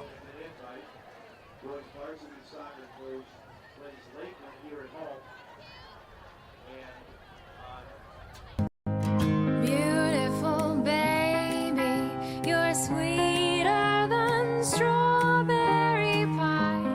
Just like the morning, your smile brings the sunshine. The Parkview Family Birthing Centers, with everything you need for baby, plus birth planners, expert physicians, midwives, and more for you. I'm a Parkview mom. You can be too. Learn more at parkviewmom.com.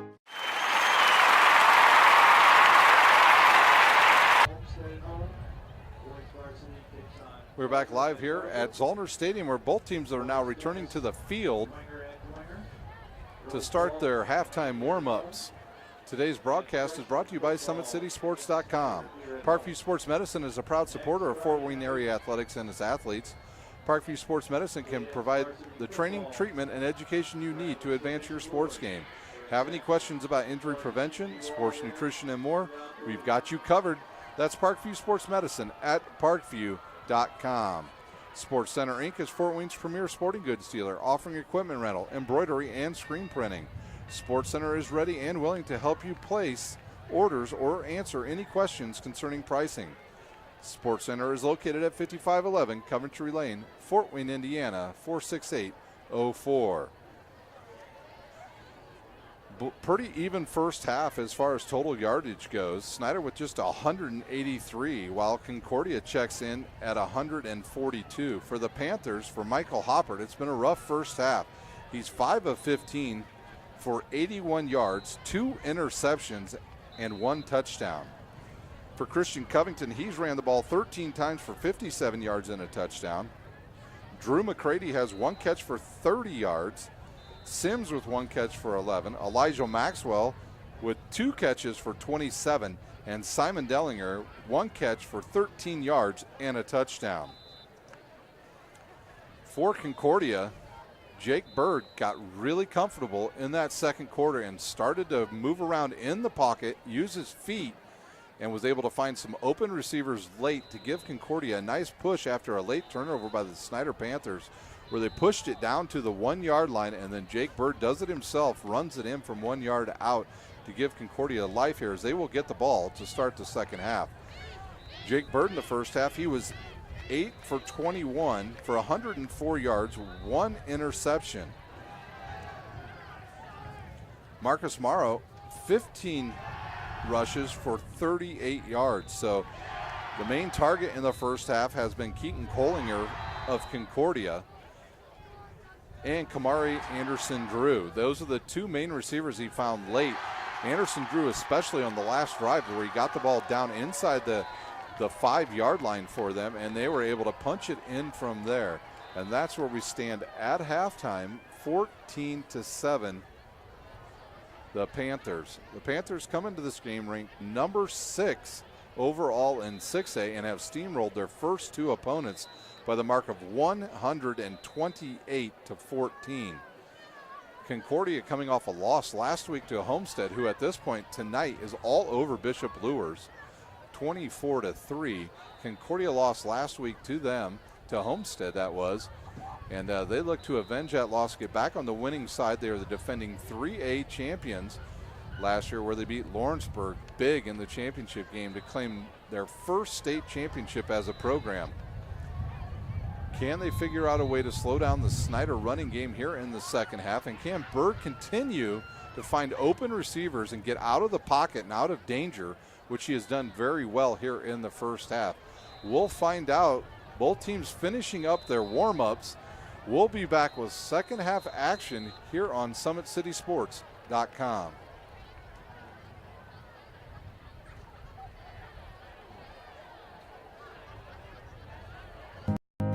Beautiful baby, you're sweeter than strawberry pie. Just like the morning, your smile brings the sunshine. The Parkview Family Birthing Centers, with everything you need for baby, plus birth planners, expert physicians, midwives, and more for you. I'm a Parkview mom. You can be too. Learn more at parkviewmom.com.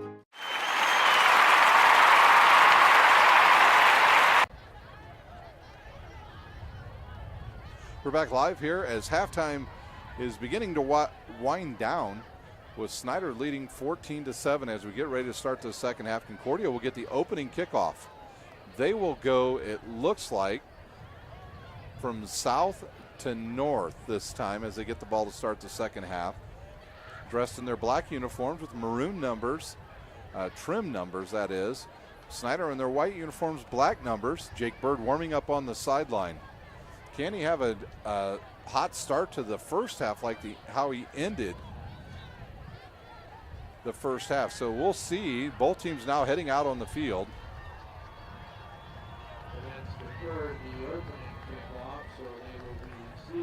Jack James to do the kicking here for the Panthers. We'll update you as scores come in from around the area as the night progresses. Especially we'll keep an eye on that Dwenger.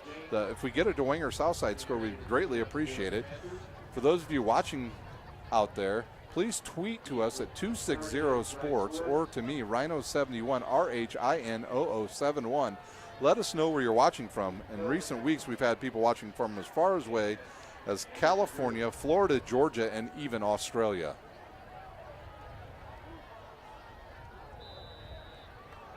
Jack James places the ball down, and we are ready to go for second half action here at Zollner Stadium.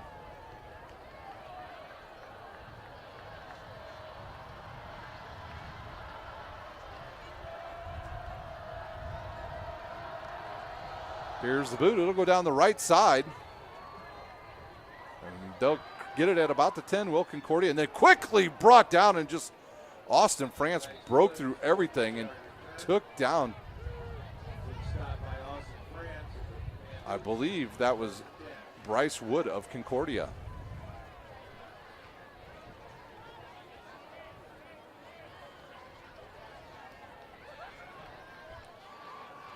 Five seconds off the clock quickly. Now we'll see what formation the Cadets will set up. And they were in the pistol all but 2 plays in the first half. They'll go 3 receivers to the top, 2 to the bottom, wide splits by the offensive line. Usually when they have this formation, they put somebody in motion. Morrow in motion. He'll come across. They'll fake the handoff, and then they'll look to the outside. Oh, read well by the Snider defender, number 19, as he jumped the route there. And that was Lucas Owens, who saw that coming and almost picked the first pass off and took it back for a touchdown. So Bird, dangerous situation right there as Luke Owens for Snider in the right spot at the right time. The ball gets deflected down. It'll be 2nd and 10 at the Concordia 24-yard line. Morrow in the backfield behind his quarterback. He stands 2 yards deep. Here's a turn. They'll hand it off to Morrow. He'll run to the outside, and Austin France knifes right through the gap and knocks him down for about a 3.5-yard loss. So Austin France making his presence known here early in the second half. 2 tackles already one on the kickoff and now one on that play as he knifes through the open hole there and just takes Morrow down quickly. 3rd and 13 now for the Cadets. The Cadets have done a really nice job of finding open guys in the zone defense of Snider. Especially Bird's able to get out of the pocket. Just 2 linebackers in there now for Snider. Cox and France, 5 defensive backs. Now they'll go trips to the near side of the field, and only one of them is really covered up. There's a quick throw. It's caught, but I know it's not going to be enough for a first down. They'll get just past the original line of scrimmage as we get a halftime score as Dwenger leads Southside 42-0. So it's 4th and 6, and I'm sure Concordia will punt this ball. No, they're going to go for it. 4th and 6 from their own 27-yard line. Will this be another pooch punt? Now Snider realizes they're going for it. Ethan Hoover comes up to play some defense. 3 receivers. He'll pooch it himself. He kicks it off the side of his foot, and now it's dangerous for the Panthers just to stay away from this ball. And they will have great starting position for their first drive at their own 46-yard line. We'll take a quick timeout. Snider will have the ball when we come back. You're watching live high school football on SummitCitySports.com. How do you design one of the most advanced ERs in the country? At Parkview, we did it by focusing all our attention on you, the patient, by involving doctors and nurses in the design process, by creating quieter, more private spaces, and by leading the region in heart, stroke, and trauma care. Once again, the officials get out there quickly and get both teams on the field, and we're back live. Here's a snap, handoff. No, Hopper keeps it, and he's taken down by Trey Freeman in the backfield. Trey Freeman on the sack. So Freeman comes from the right side. I think they had a stunt on right there. No, he just absolutely blew everybody up. So it'll be 2nd down and 12, and they'll hand the ball off to Covington. He'll rush left, turns it upfield, gets by one guy, and maybe about 4 yards on that carry. So it'll be about 3rd and 8 for the Panthers from their own 47-yard line. So the Panther offensive line having a real tough time with the push right now of Concordia. 2 receivers to the near side. They'll roll, they'll fake it, and now he'll have nowhere to go. Hopper looks upfield, got to get around one, and they call a hold on Simon Dellinger, the tight end. So the hold on the tight end Dellinger, and that will negate about a 6-yard pickup there. We'll see if Concordia just declines it and takes the 4th down here. This will move Snider back about 10 yards. Coach Manigold will take the penalty. It'll move Snider back 10 yards. It'll go back 10, but it'll only be, I believe, 3rd and 18. So Hopper had nowhere to throw. He tried to roll right. It was well defended by the Cadets. Out of the game will go McCready, in will come Merriweather. Him and Maxwell will be to the near side. To the top will be it'll be Michael Lito Jr. Covington in the backfield with Hoppert. Concordia moves up. Now they back off. They look. He looks over the middle. He gets out of harm, and then he's taken down in the backfield. A sack for Concordia. Trey Freeman, 2 tackles in the last 3 plays, and Snider will now have to punt. Jack James will go back about at his 18. We'll mark him at about the 16-yard line as he'll punt this.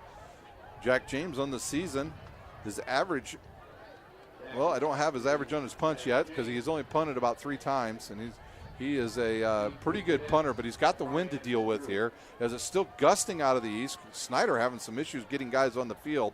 The play clock down to 15. Dellinger to snap. The up blockers will be Johnson, McDowell, and Carroll. There's a low snap, now a running kick, and he'll kick an end over end kick. It'll bounce, a big bounce, and bounce down and keep rolling. And Snider will down it at the Concordia 27-yard line.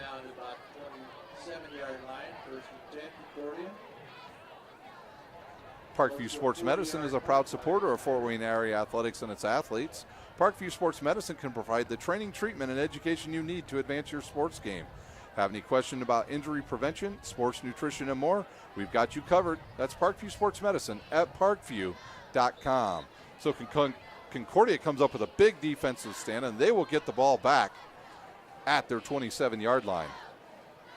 Bird will put 3 receivers to the top, 1 to the bottom. Morrow in the backfield. It's in the pistol formation, about 4 yards deep. Here's the snap. He'll look. He looks over the middle. Nothing there. Then he'll throw it underneath to Morrow, who snuck out of the backfield. Nobody covered him. Cox comes over too late for the Panthers, and he'll pick up a big first down. So Morrow sees nobody come in on a blitz, and he'll just sneak out behind the big left tackle, Trey Freeman. And then Bird just dumps a pass to him. That's his final guy he can throw to, so good play there by Jake Bird of Concordia. Concordia up to the line once again, 3 receivers to the top, 1 to the bottom.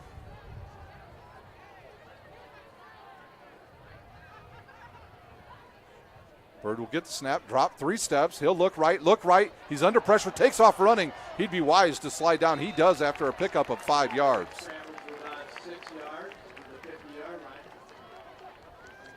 Concordia almost at midfield at their own 49. He's 2nd and 5. So Bird avoids the rush once again. Snider putting nobody blitzing in the A or B gap at any point in this game. We've seen Austin France run through that, but on a running play. Morrow, he'll be about 7 yards deep here on this snap as he's in the pistol formation with his quarterback to put a Collinger in motion. Bird will rush. He'll pitch it. Good pitch out there to his running back, Morrow, and he's close to the first down. So Concordia has ran that play twice and got big yardage on it. Close to the 45-yard line. And the officials will stop the clock and move the chains. First down, the Cadets. Cadets on the march. They started from their own 27-yard line.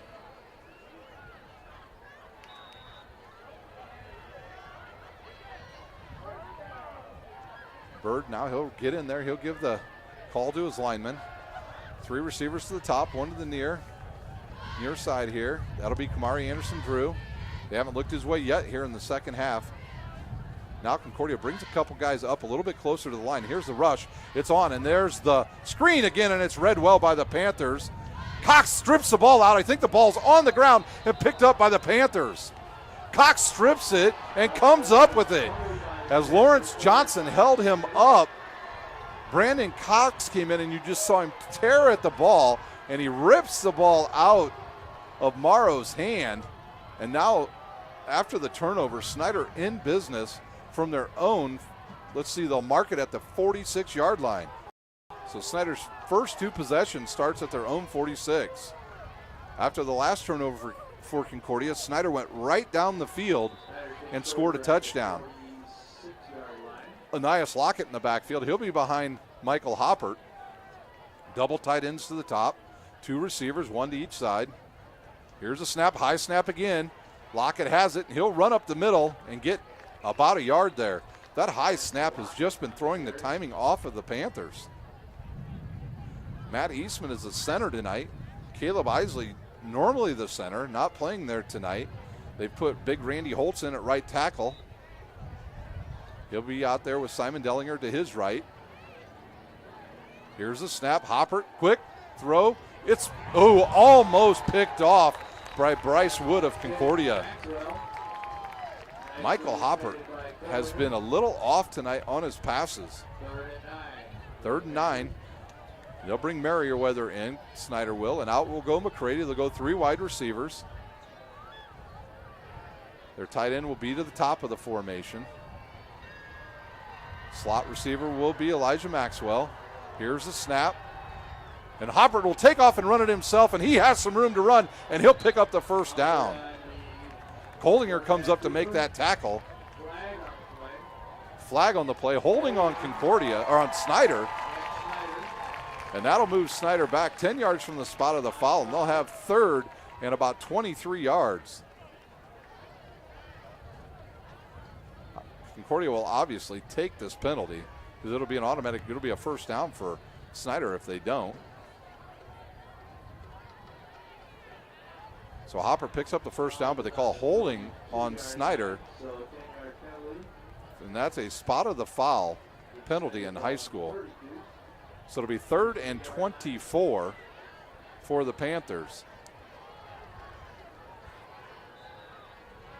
Snider not in sync on offense tonight at all. The offensive line has not figured out the big defensive linemen of Concordia thus far. Got to remember, some of these Concordia players play both ways. How will they be in the fourth quarter? Snider plays nobody both ways. 14-7. Covington checks in. Here's another high snap. A bad block, and they'll throw it outside now to Covington. He's got a lane out there, but Snider is not out. That was a bad setup there by Snider, as the only blocker out there was their left tackle, Garrett Carroll. I'm not sure if everybody was on the same page, and it's 4th down, and Snider will have to punt once again. Jack James will be in to punt. He'll punt from about his own 25-yard line. Back to return will be Anderson Drew for Concordia, along with Bryce Wood.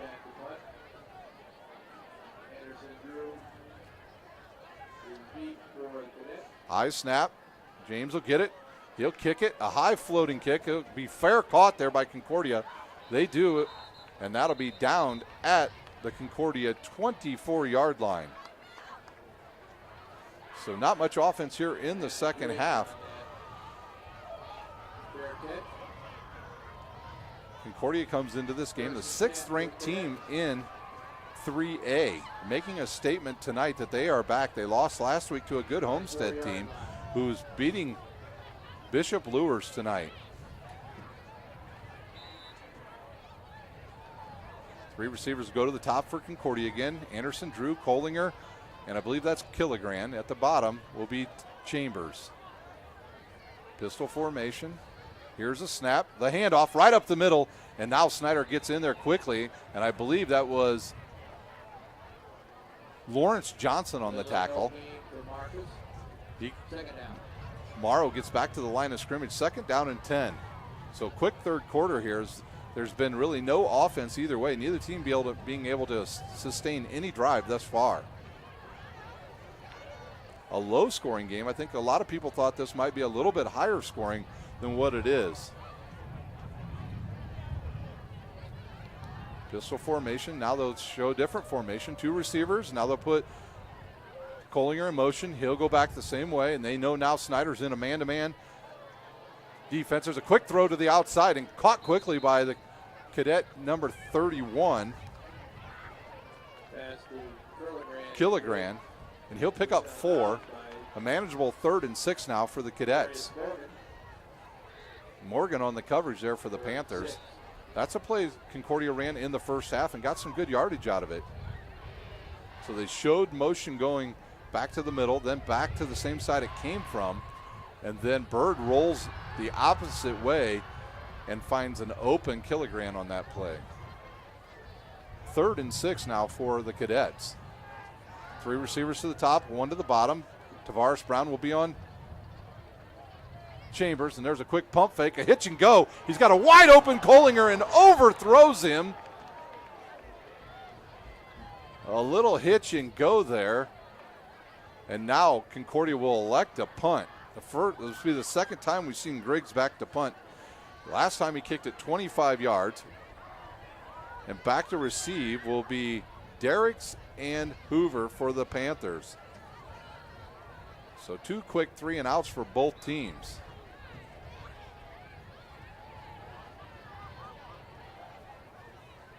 Griggs to kick. Here's the snap, a good snap. He'll boot it. Nice punt. Derrick's underneath, and he'll let it go, and it'll get a Concordia bounce. That ball hit the Concordia player at the 36-yard line. So Snider in business from their 36. Snider with no momentum here in the second half, running the ball or throwing the ball. The temperatures have dropped into the 50s. The wind continues to blow out of the east. See what Snider lines up in this time. They will bring in Covington, and Covington will be the running back. At one wide receiver, Maxwell. Lito to the top side. Two tight ends to the left. Hopper turns, hands it off to Covington. He'll run left, find a lane. He's through one side, and he'll pick up 5 yards. So Snider electing to go with some power offense that time, where they brought double tight ends to the left side and ran that way. Now they'll bring the 2 wide receivers to the near side. Lito and Maxwell. Pistol formation for Hopper. Snider, hard count there by Hopper, doesn't draw the Concordia guys off. Play clock down to 20. Here's a snap, the handoff. And Covington runs out of one tackle. He's got a blocker in front of him, and they're going to call a hold on Maxwell of Concordia. Yep, they're pointing at 24, so it'll be a spot of the foul penalty, and it'll just about be right where it was snapped from.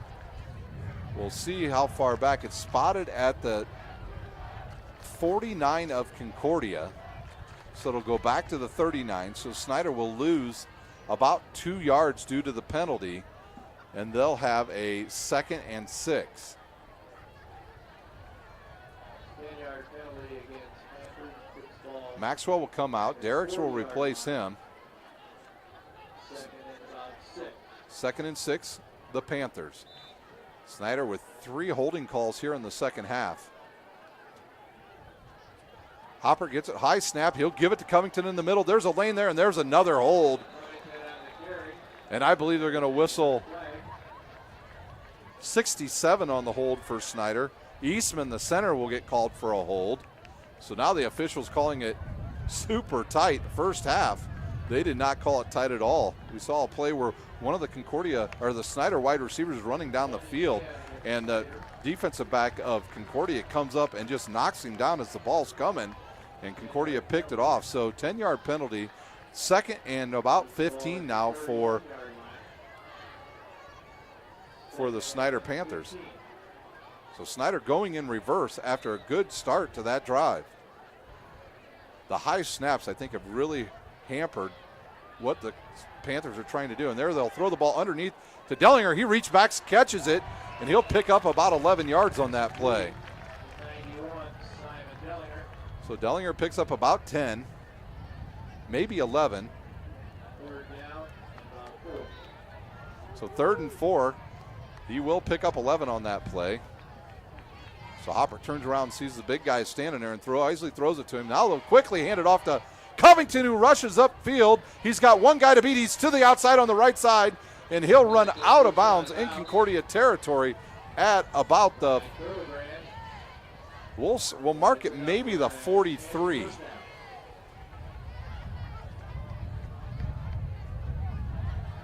Yes, it'll be, actually, we'll mark it at the 44 of Concordia.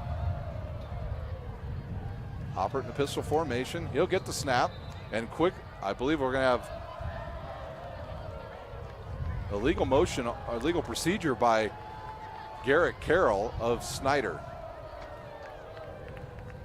So Snider shoots himself in the foot one more time. 2:52 remains here in this 3rd quarter.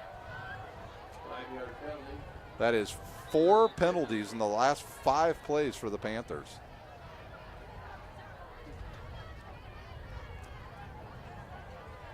So it's 1st and 15 now, back at the 48-yard line. Here's a quick throw to the outside, and it's going to be short. Hopper not stepping into his passes, throwing flat-footed.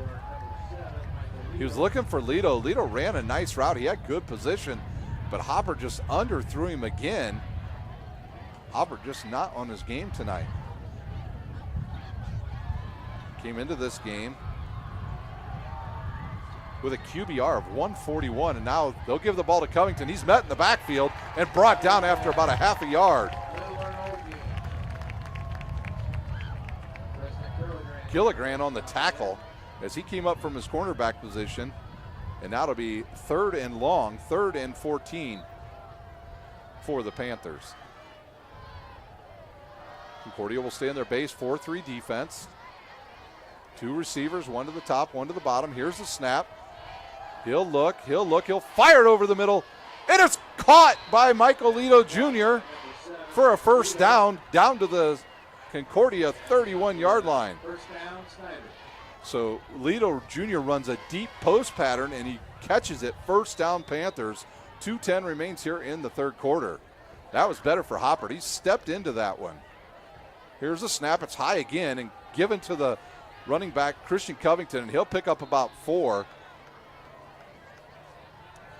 I'm not sure if Matt Eastman, this is really his first full game at center for the Snider Panthers, and he just may not be ready yet to snap the ball on run plays. He's done well on passing plays, though. There's a fake. They'll look. He finds another wide open tight end. Oh, and the ball's knocked out of bounds, and it'll probably be an incomplete pass. So McCready had it, and I think it was, I want to say Griggs that may have came up and stripped the ball right out of, it was Griggs for Concordia, came over and stripped the ball. Actually, we'll say that was Nick Causey that stripped that.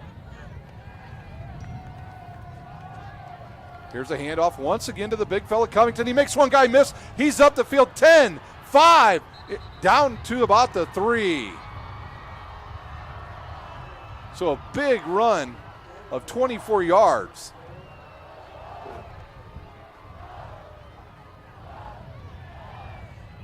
Inside the 5-yard line goes Covington to the 3.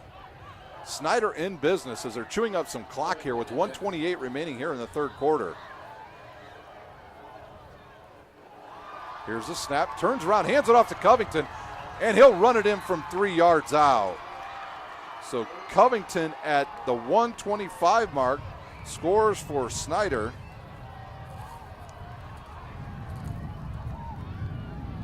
He'll run it in from 3 yards out.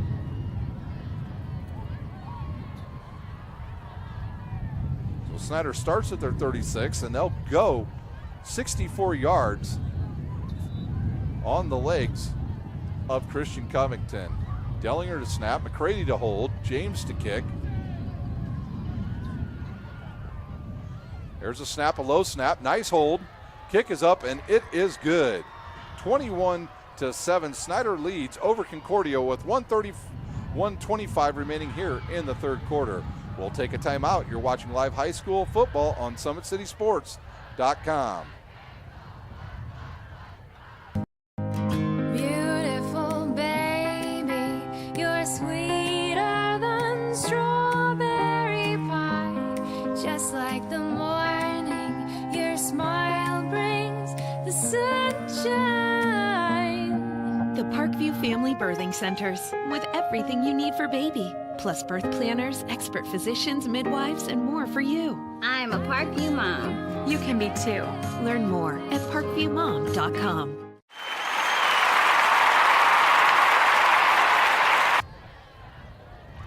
.125 remains here in the third quarter from Zollner Stadium, where Snider finally gets the first points for anybody in the second half as they go 64 yards and score a touchdown, and they lead 21-7 over the host Cadets.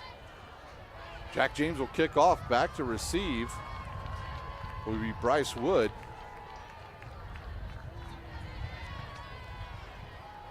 And last time Kamari Anderson went back there with him, but he won't be out there. Bryce Wood will be out there by himself this time.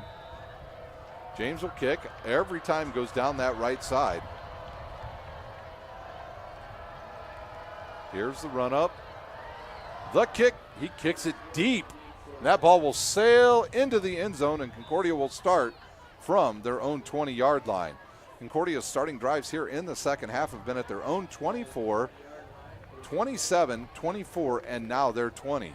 In contrast, Snider has started in the second half at their own 46 twice and at their own 36. So difference in field position has definitely helped Snider here in the second half, as they have been kind of sluggish on offense tonight. Jake Bird, he'll run out. He's had a good night. His feet have done wonders for him, getting out of the pocket and avoiding the rush of the Panthers. The Panthers are not sending any linebackers. They've only blitzed maybe once here in the entire game. Now they'll go back to their base 4-3 defense. Jake Bird turns, he'll reverse pivot, and he'll have a wide open wide receiver out there. Nice play, and it'll be first down and a fumble on the play, and it's picked up by Concordia.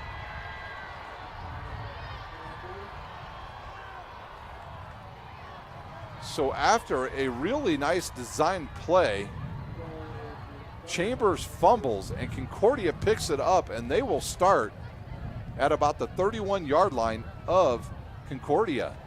We'll mark it at the 32. This is a danger zone when you play against Snider. You do not want to get behind by more than 3 touchdowns to these guys. Then they just turn the defense loose. Not to mention they'll be able to chew up some more clock. 1:17 remains here in the third quarter. I want to thank our sponsors tonight, Parkview Sports Medicine and Sports Center, Inc. Now they'll have 2 running backs in the backfield. A fullback will be in there. Perry, they'll fake it, and they'll look to throw. Hopper escapes one rusher, can't escape the second one, and he'll go down for the loss.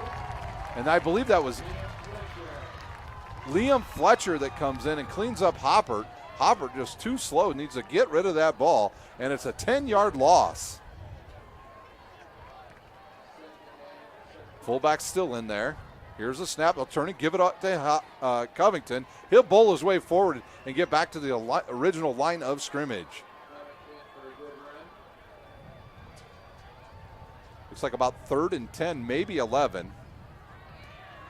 Full night of high school football across the area. We might have an injured player on the field. We've got a woozy player, to say that. Not sure who it is that they're helping off the field.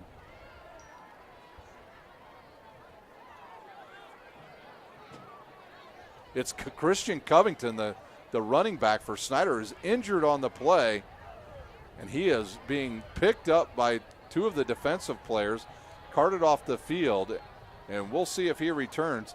Snider with no issues at running back. Anias Lockett is the next one in line. Here's a snap, 3rd and 9. They'll give it to Lockett. He'll run up the middle, have the first down and more. So a huge, there's a flag here to the near side. We'll see who they call this on. It looks like it's going to be on Snider, another hold.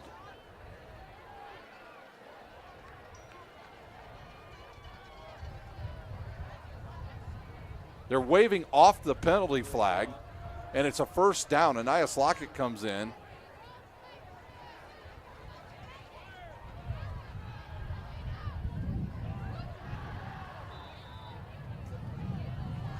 Perry will stay in the backfield with Anias Lockett. Concordia after Snider gets the ball after a turnover, and Lockett now will run to the right side, pick up positive yards, about 5. Concordia turned the ball over at their own 32-yard line, and Snider looking to get up the field and score. Covington hasn't come back in. He was helped off the field by Lawrence Johnson and Zach McDowell. Now they'll have the fullback Perry in there with the running back. An injured player on the field, and looks like it's going to be the end of the third quarter. Snider leads 21-7 over Concordia. They'll switch sides on the field, and we'll take a quick timeout. You're watching live high school football on SummitCitySports.com. How do you design one of the most advanced DRs in the country? At Parkview, we did it by focusing all our attention on you, the patient, by involving doctors and nurses in the design process, by creating quieter, more private spaces, and by leading the region in heart, stroke, and trauma care. This is not your typical emergency room. It's Parkview. In an emergency, isn't this where you'd rather be? Parkview, your partner in health.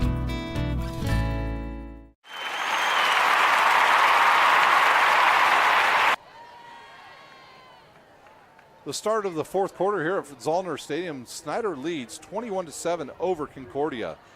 This drive started when Snider was able to recover a fumble by Chambers of Concordia, and they started at Concordia's 32. They've marched it down to the 16. They will have a 2nd and 7. Right before that third quarter ended, we saw Snider's starting running back, Christian Covington, get picked up and taken off the field by a couple defensive guys. I see him up and moving. He's limping a little bit. We'll see if he returns here in this game. Of course, Snider next week will play South Side. Here's a snap. They'll turn and give the ball to the running back, and he's met immediately in the backfield. Coldinger comes in from the middle linebacker position and puts a big hit on the running back, Lockett, and it'll be 3rd and 10 from the 20-yard line. With this wind, it'll be a bit difficult for a team to try a field goal. Snider will line up 2 tight ends to the left, 1 receiver to the top. That'll be Max. Looks like it's Merriweather, or Derrick's actually. Here's the fake, the roll. They'll hit Dellinger again. Once again, he'll turn. He'll go upfield, misses one guy, goes into the end zone, and they're going to call a hold on the other tight end. They will call it on number 88, McCready, after Dellinger catches it. So the spot of the foul will move it back, and Snider will have to go for it 3rd and about maybe 5. As Dellinger got close to the end zone, he fumbled it, and I believe Michael Lito Jr. recovered it in the end zone.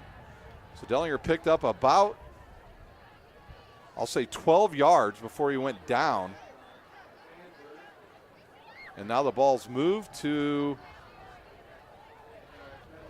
about the 15. It'll be 3rd and 5. So Snider, with a rash of holding calls here in the second half, have killed most of their drives. Now Lockett in the backfield with Hoppert. He'll take a look. He does hand it off to Lockett. Lockett gets around 2 guys and goes up the middle and down to about the 6. I'm not sure Concordia could even see him on that play, as he ran behind big Randy Holtz, Simon Dellinger, and Will Shorts on that right side. They'll go double tight ends to the top. Lita will be on the near side. Wide receiver to the top will be Derrick's again. Here's the snap. They'll turn, give the ball to the running back, and Concordia comes storming in there, and it's a loss on the play of about 2 yards. A 4-yard loss on that play. So it will be 2nd and goal from the 10-yard line. They just came off that left side. They beat the entire left side of the Snider offensive line. Hoppert in the pistol. He'll look. He's got Lito on the quick slant. It deflects off of Lito. Hoppert throws the ball to his back shoulder, doesn't lead him, and Lito gets the ball deflecting off his back shoulder. Luckily, it wasn't picked off. 3rd and goal from the 12-yard line. Down around this area is where Hoppert likes to look for the big guys, Dellinger and McCready. Dellinger with already 1 touchdown tonight. Here's the snap, and Dellinger will go straight up the field. He'll look, throw, and it's Dellinger in there. He drops it. Had it and dropped it. Broken up by, I think that was Collinger. So 4th and goal, Snider will have to kick a field goal. Dellinger drops as he's wide open. I don't think he thought he was going to get hit. And then up comes the linebacker, comes back into the play and hits it right on the ball, knocks it down. And it will be a 29-yard attempt for Jack James. Dellinger will snap. McCready to hold. He's got the leg for this. Here's the snap. Good snap. The hold is up. He kicks it a little bit fat, but I think it's going to have the distance, and it's good from 29 yards out.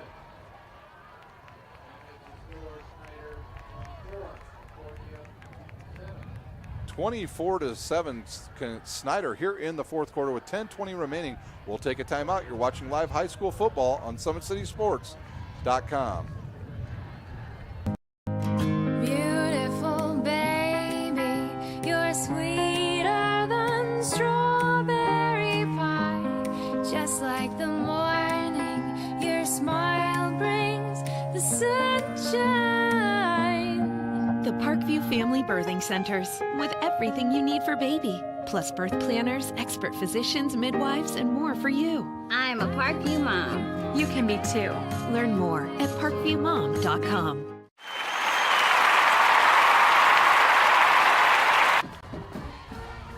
We're back live here at Zollner Stadium on the campus of Concordia High School, where the Panthers kick a 29-yard field goal and take a 24-7 lead over the Concordia Cadets.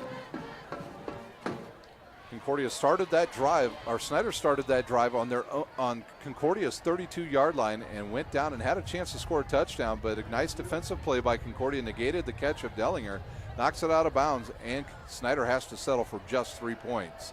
James to kick. He'll run up, he'll boot it deep again. Concordia will catch it inside their own 5. He'll come up the left side. He's got a lane over there. He's got a couple guys to beat. Nice return. And Concordia will start in good field position. Woods doing all the kick returning here in the second half for the Cadets.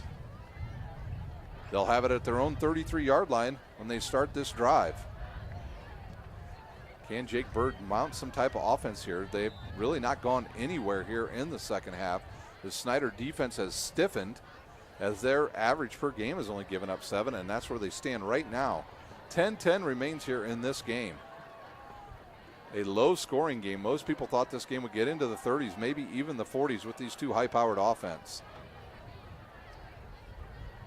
Bird, he'll roll and give a reverse. Snider sees it right away, and I think that's Brandon Cox who saw that right away.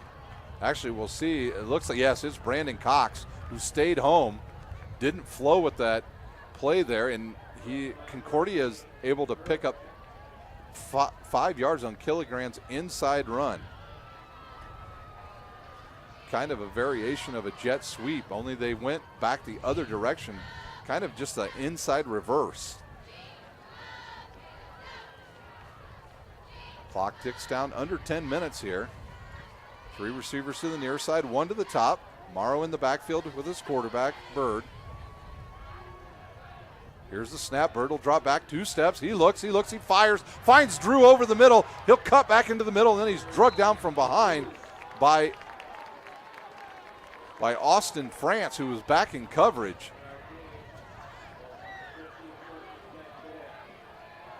Nice pitch and catch from Bird to Anderson Drew, his first catch of here in the second half. Some of the Snider defensive players got their hands on their knees. It's cooled down quite a bit. Teams have been used to playing in about 70-degree temperatures. Tonight it's dropped into the 50s. Bird in the backfield, 2 receivers to the top, 2 to the near side. He'll hand the ball off to Morrow. He'll try to find a hole there, nothing there, as Lawrence Johnson beats Trey Freeman on that play. And I'm not sure he picked up anything, maybe about a half a yard. Second down, and we'll say 9. Good idea to try a run there. They haven't tried one in a while. It's been mostly passing here in the second half for Bird and the Cadets. That'll help freeze those linebackers on play action. Bird will be about 3 yards behind the center in the pistol formation. Morrow behind him. Trip receivers to the near side, 1 to the top. Here's a snap, 2-step drop. He'll look, he'll fire deep. He's got a receiver, and that's a penalty because Tavares Brown just kind of locked up with, I believe that was Kamari Anderson Drew. 15-yard penalty now on Snider, and that will be a first down for Concordia. Yeah, they'll flag Tavares Brown on that play. First down Concordia. They'll be inside Snider territory. So Bird takes a shot deep. It pays off in the form of a penalty. I think Jake Bird has looked really good tonight. This is a bounce back performance for him from last week where he had 3 interceptions against Homestead. Concordia being very physical tonight at the point of contact on both the offense and defensive lines. Clock ticks down to about 8 minutes remaining here in the game. Trip receivers to the near side, 1 to the top. Pistol formation, he'll roll, he'll pitch. Caught by Morrow, and then Snider has that play read very well. And they'll go in there and try to strip the ball again, as a host of Panthers are there on that play. McDowell along with Janelle Hogue, and now Snider will bring in an extra defensive back on this down. They'll have 4 down linemen, 2 linebackers, and the rest will be defensive backs. They've been in this formation a lot tonight. I think the scrambling ability of Bird has made him go into this little bit of a dime package that they have, and they've been running a lot of zone out of this. 3 receivers to the top, 2 to the bottom. Here's a snap, quick throw over the middle. Oh, and Ethan Hoover has it read and misses. If he intercepts that, he might have been off to the races because he was in stride. I think maybe the hand of maybe Kohlinger got a little bit of that ball and deflected it away from the free safety, Ethan Hoover, who has 2 interceptions this season. One earlier where he picked one off in the end zone. Big Concordia fan. Lots of fans here for Concordia tonight. Student section in force tonight. Well, Concordia started last year 1-2, but then rebounded to win 12 straight games en route to their first state title. Bird, 3 receivers to the top. Hill, 2-step drop. Look, nothing there. Rolls left. Now the defense is coming at him. If he throws it away, it's got to get back to the line of scrimmage. It does not. I see a flag on the far side of the field. That ball did not get back to the line of scrimmage. There, I see an official indicating holding, but not on a team.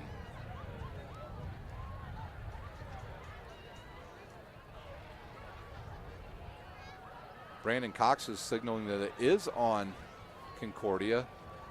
And I'm not sure why they did not whistle Jake Bird for an intentional grounding there. Even though he threw it away, it has to get back to the line of scrimmage, and it did not. So holding on the Cadets. I think Snider actually declined this. No, they take the penalty, and that'll move Concordia back 10 more yards, and it'll be about 3rd and let's say 21. 3rd down and 21. 7:03 remains here at Zollner Field on a cool September 1st here in Northeast Indiana.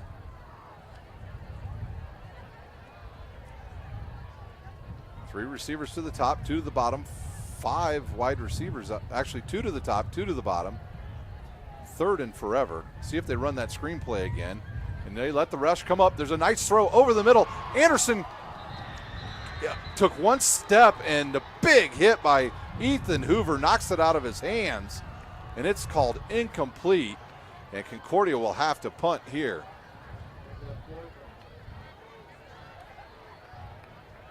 Coach Manigold and Coach Bird talking, and Coach Manigold says that's enough. We're going to punt here. Try and play some field position and get a hold. Ethan Hoover will go back to receive this punt along with Derricks. Today's broadcast is brought to you by SummitCitySports.com. Follow us on Twitter at 260sports. Like our Facebook page, Summit City Sports. And be sure to subscribe to our YouTube channel. Griggs to punt. The long snapper is Specklin, and he nice punt end over end. The ball will bounce inside the 20 and go down all the way to the 9-yard line. So Snider will start at their own 9. Actually, they're going to call it the 10. 6:48 remains. We'll see if Covington comes back out. Covington, right at the end of the 3rd period, was taken down and then could not get off the field on his own. And Lawrence Johnson and Zach McDowell came out on the field, picked him up like a rag doll, and took him right off the field. We'll see if he comes back out. I think it's going to be Lockett from this point on. No, Covington is out on the field, so he's ready to go once again. Snider will start at their own 10. Hopper in the pistol formation. Covington behind him. There's a snap. They give it to Covington. He'll bowl his way forward, and he'll pick up 6. And it'll be 2nd down and 4 for the Panthers as they'll look to chew some clock up here, leading 24-7. At the end of the game, we'll try to update you on a few scores, and then we'll get you out of here from Zollner Stadium. Want to thank everybody for watching and listening tonight, especially our fans all around the country, from Georgia to California to Australia. First motion play there. They'll give the jet sweep to Lito. He'll find a little crease there, turn it upfield, and be close to a first down. And we got a Panther down on the field. It's Carroll, but he jumps up quickly. A couple Concordia guys said, "Get up, big fella," and they help him up. So Carroll's down and back up. And Snider once again with a first down as they're eating some clock. We're under 6 minutes to go. Here's a snap, quick throw, caught, and then he drops it back to himself. A nice pitch and catcher. I believe that might have been to Maxwell, who's got 3 catches tonight. So Maxwell and Dellinger have been the main targets tonight for the Snider Panthers. Second down and 4. There's another throw to the outside, and that time it is dropped by Maxwell. I think he heard the steps of, maybe that was Kohlinger out there. Might have been Fortmeyer on the coverage out there. He comes out there quickly, and Maxwell's hears the footsteps and drops the ball. So Hoppert on target just to drop there. That ball's got to be caught. Here's a snap. Hoppert will keep it himself. He'll rush to the left, gets by one guy, turns upfield. Can he get enough for the first down? It's close. And the officials will say he does have enough, and Snider with a new set of downs with 5:15 remaining here at Zollner Stadium. Undefeated teams in the Summit Athletic Conference include Snider, Bishop Luers, Homestead, and DeWanger. Homestead and Bishop Luers playing each other tonight, and Luers was behind big to Homestead. Here's the snap, and they'll throw again, and they'll try to throw it to Lito. He throws it once again behind him, and Michael Lito Jr. is asking Hopper, please throw one in front of me. Every ball has been behind Lito Jr. Second down and 10 from their own 32-yard line are the Panthers. Can Concordia come up with a stop, staying in their 4-3 defense? It's a good Concordia defense. There's a handoff right up the middle, goes Anias Lockett, and he'll pick up about 5. So it'll be 3rd and 5 from the 37-yard line.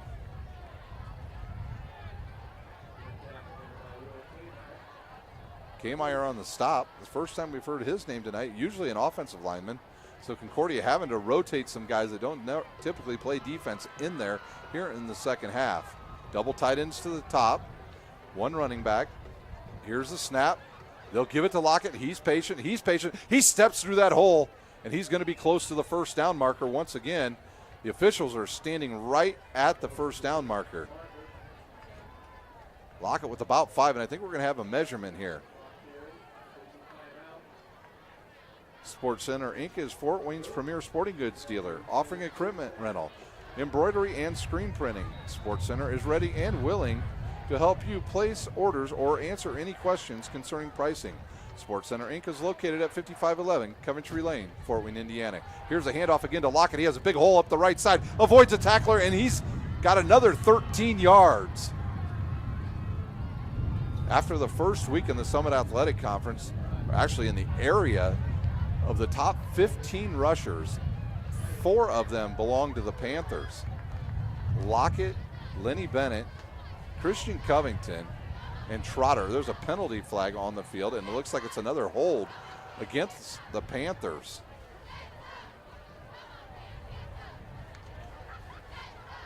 Snider with their 6th holding penalty of the night.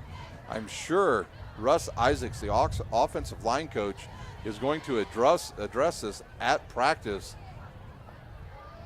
on Monday, because this is just uncharacteristic of the Snider offensive line to have so many holds. And their wide receivers have been whistled, and so has their tight ends. First down and 20.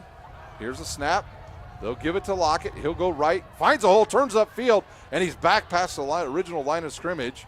No flags on the field this time. He'll pick up about 13. We'll make it 12, and it'll be 2nd down and 8 for the Snider Panthers. Down to 3:25 remaining here in the game. Fast-paced fourth quarters. It's been mostly running by the Panthers.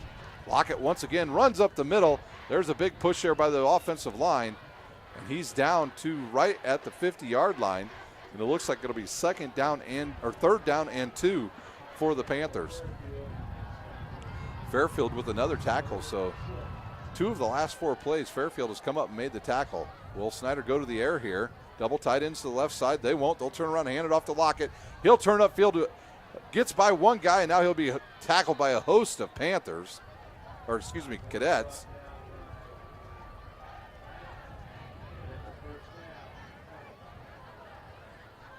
He's brought down that time by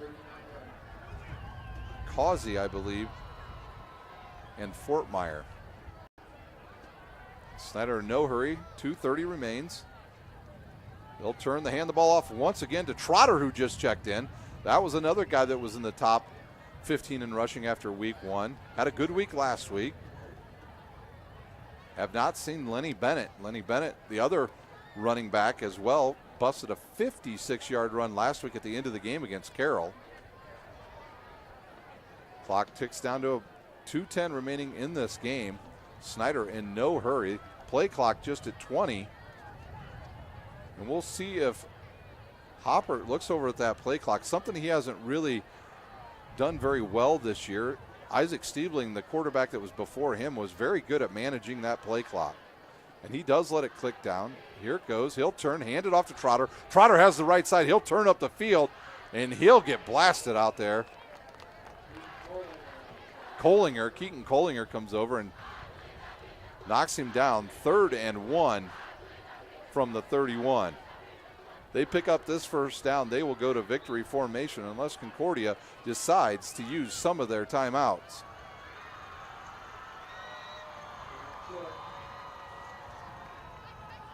Once again, we'll have some score updates when we get back at the conclusion of this game.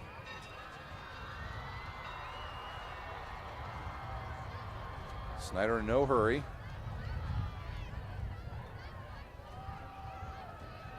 They'll hand the ball off, and if he gets that first down, it's ball game to Concordia. That will do it, as Concordia will pick up the first down. Less than 1 minute remains here in the game.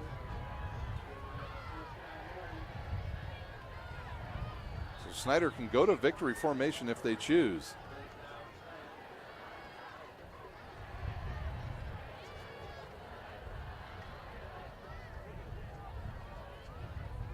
They do go to victory formation. Hopper will go under center. And all he has to kneel down is 3 times here, and the game will be over.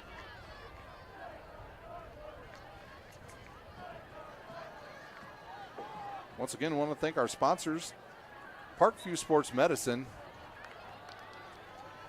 and Sports Center, Inc.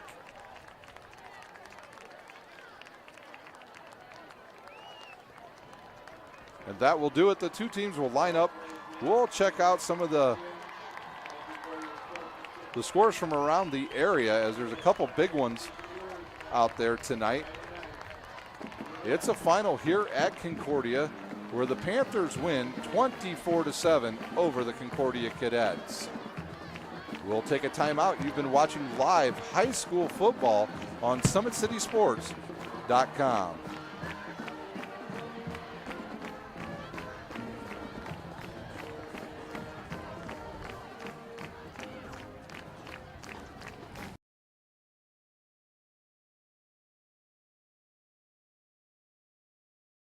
While the expansion of the Sport One Parkview Fieldhouse is enhancing the experience for athletes around the area, Parkview Sports Medicine is doing the same inside of the expansion. Introducing the brand new Parkview Ortho Express Clinic, providing immediate access to the entire PSM team for athletes all around the region. We have this team that we can take care of them from the moment they come in, present with their injury, take them all the way through to the point where they're ready to be back to the performance level that they came in pre-injury. We can provide just about anything that any of your walk-in clinics provide, but we definitely focus on musculoskeletal issues. The Ortho Express Clinic meets athletes where they're at and when they're playing. The entire PSM team will be at an athlete's fingertips. Additionally, the clinic houses the region's only DEXA body composition assessment and a sports dietitian who can work with athletes on their dietary needs. Some athletes, it might be a difference in their starting position.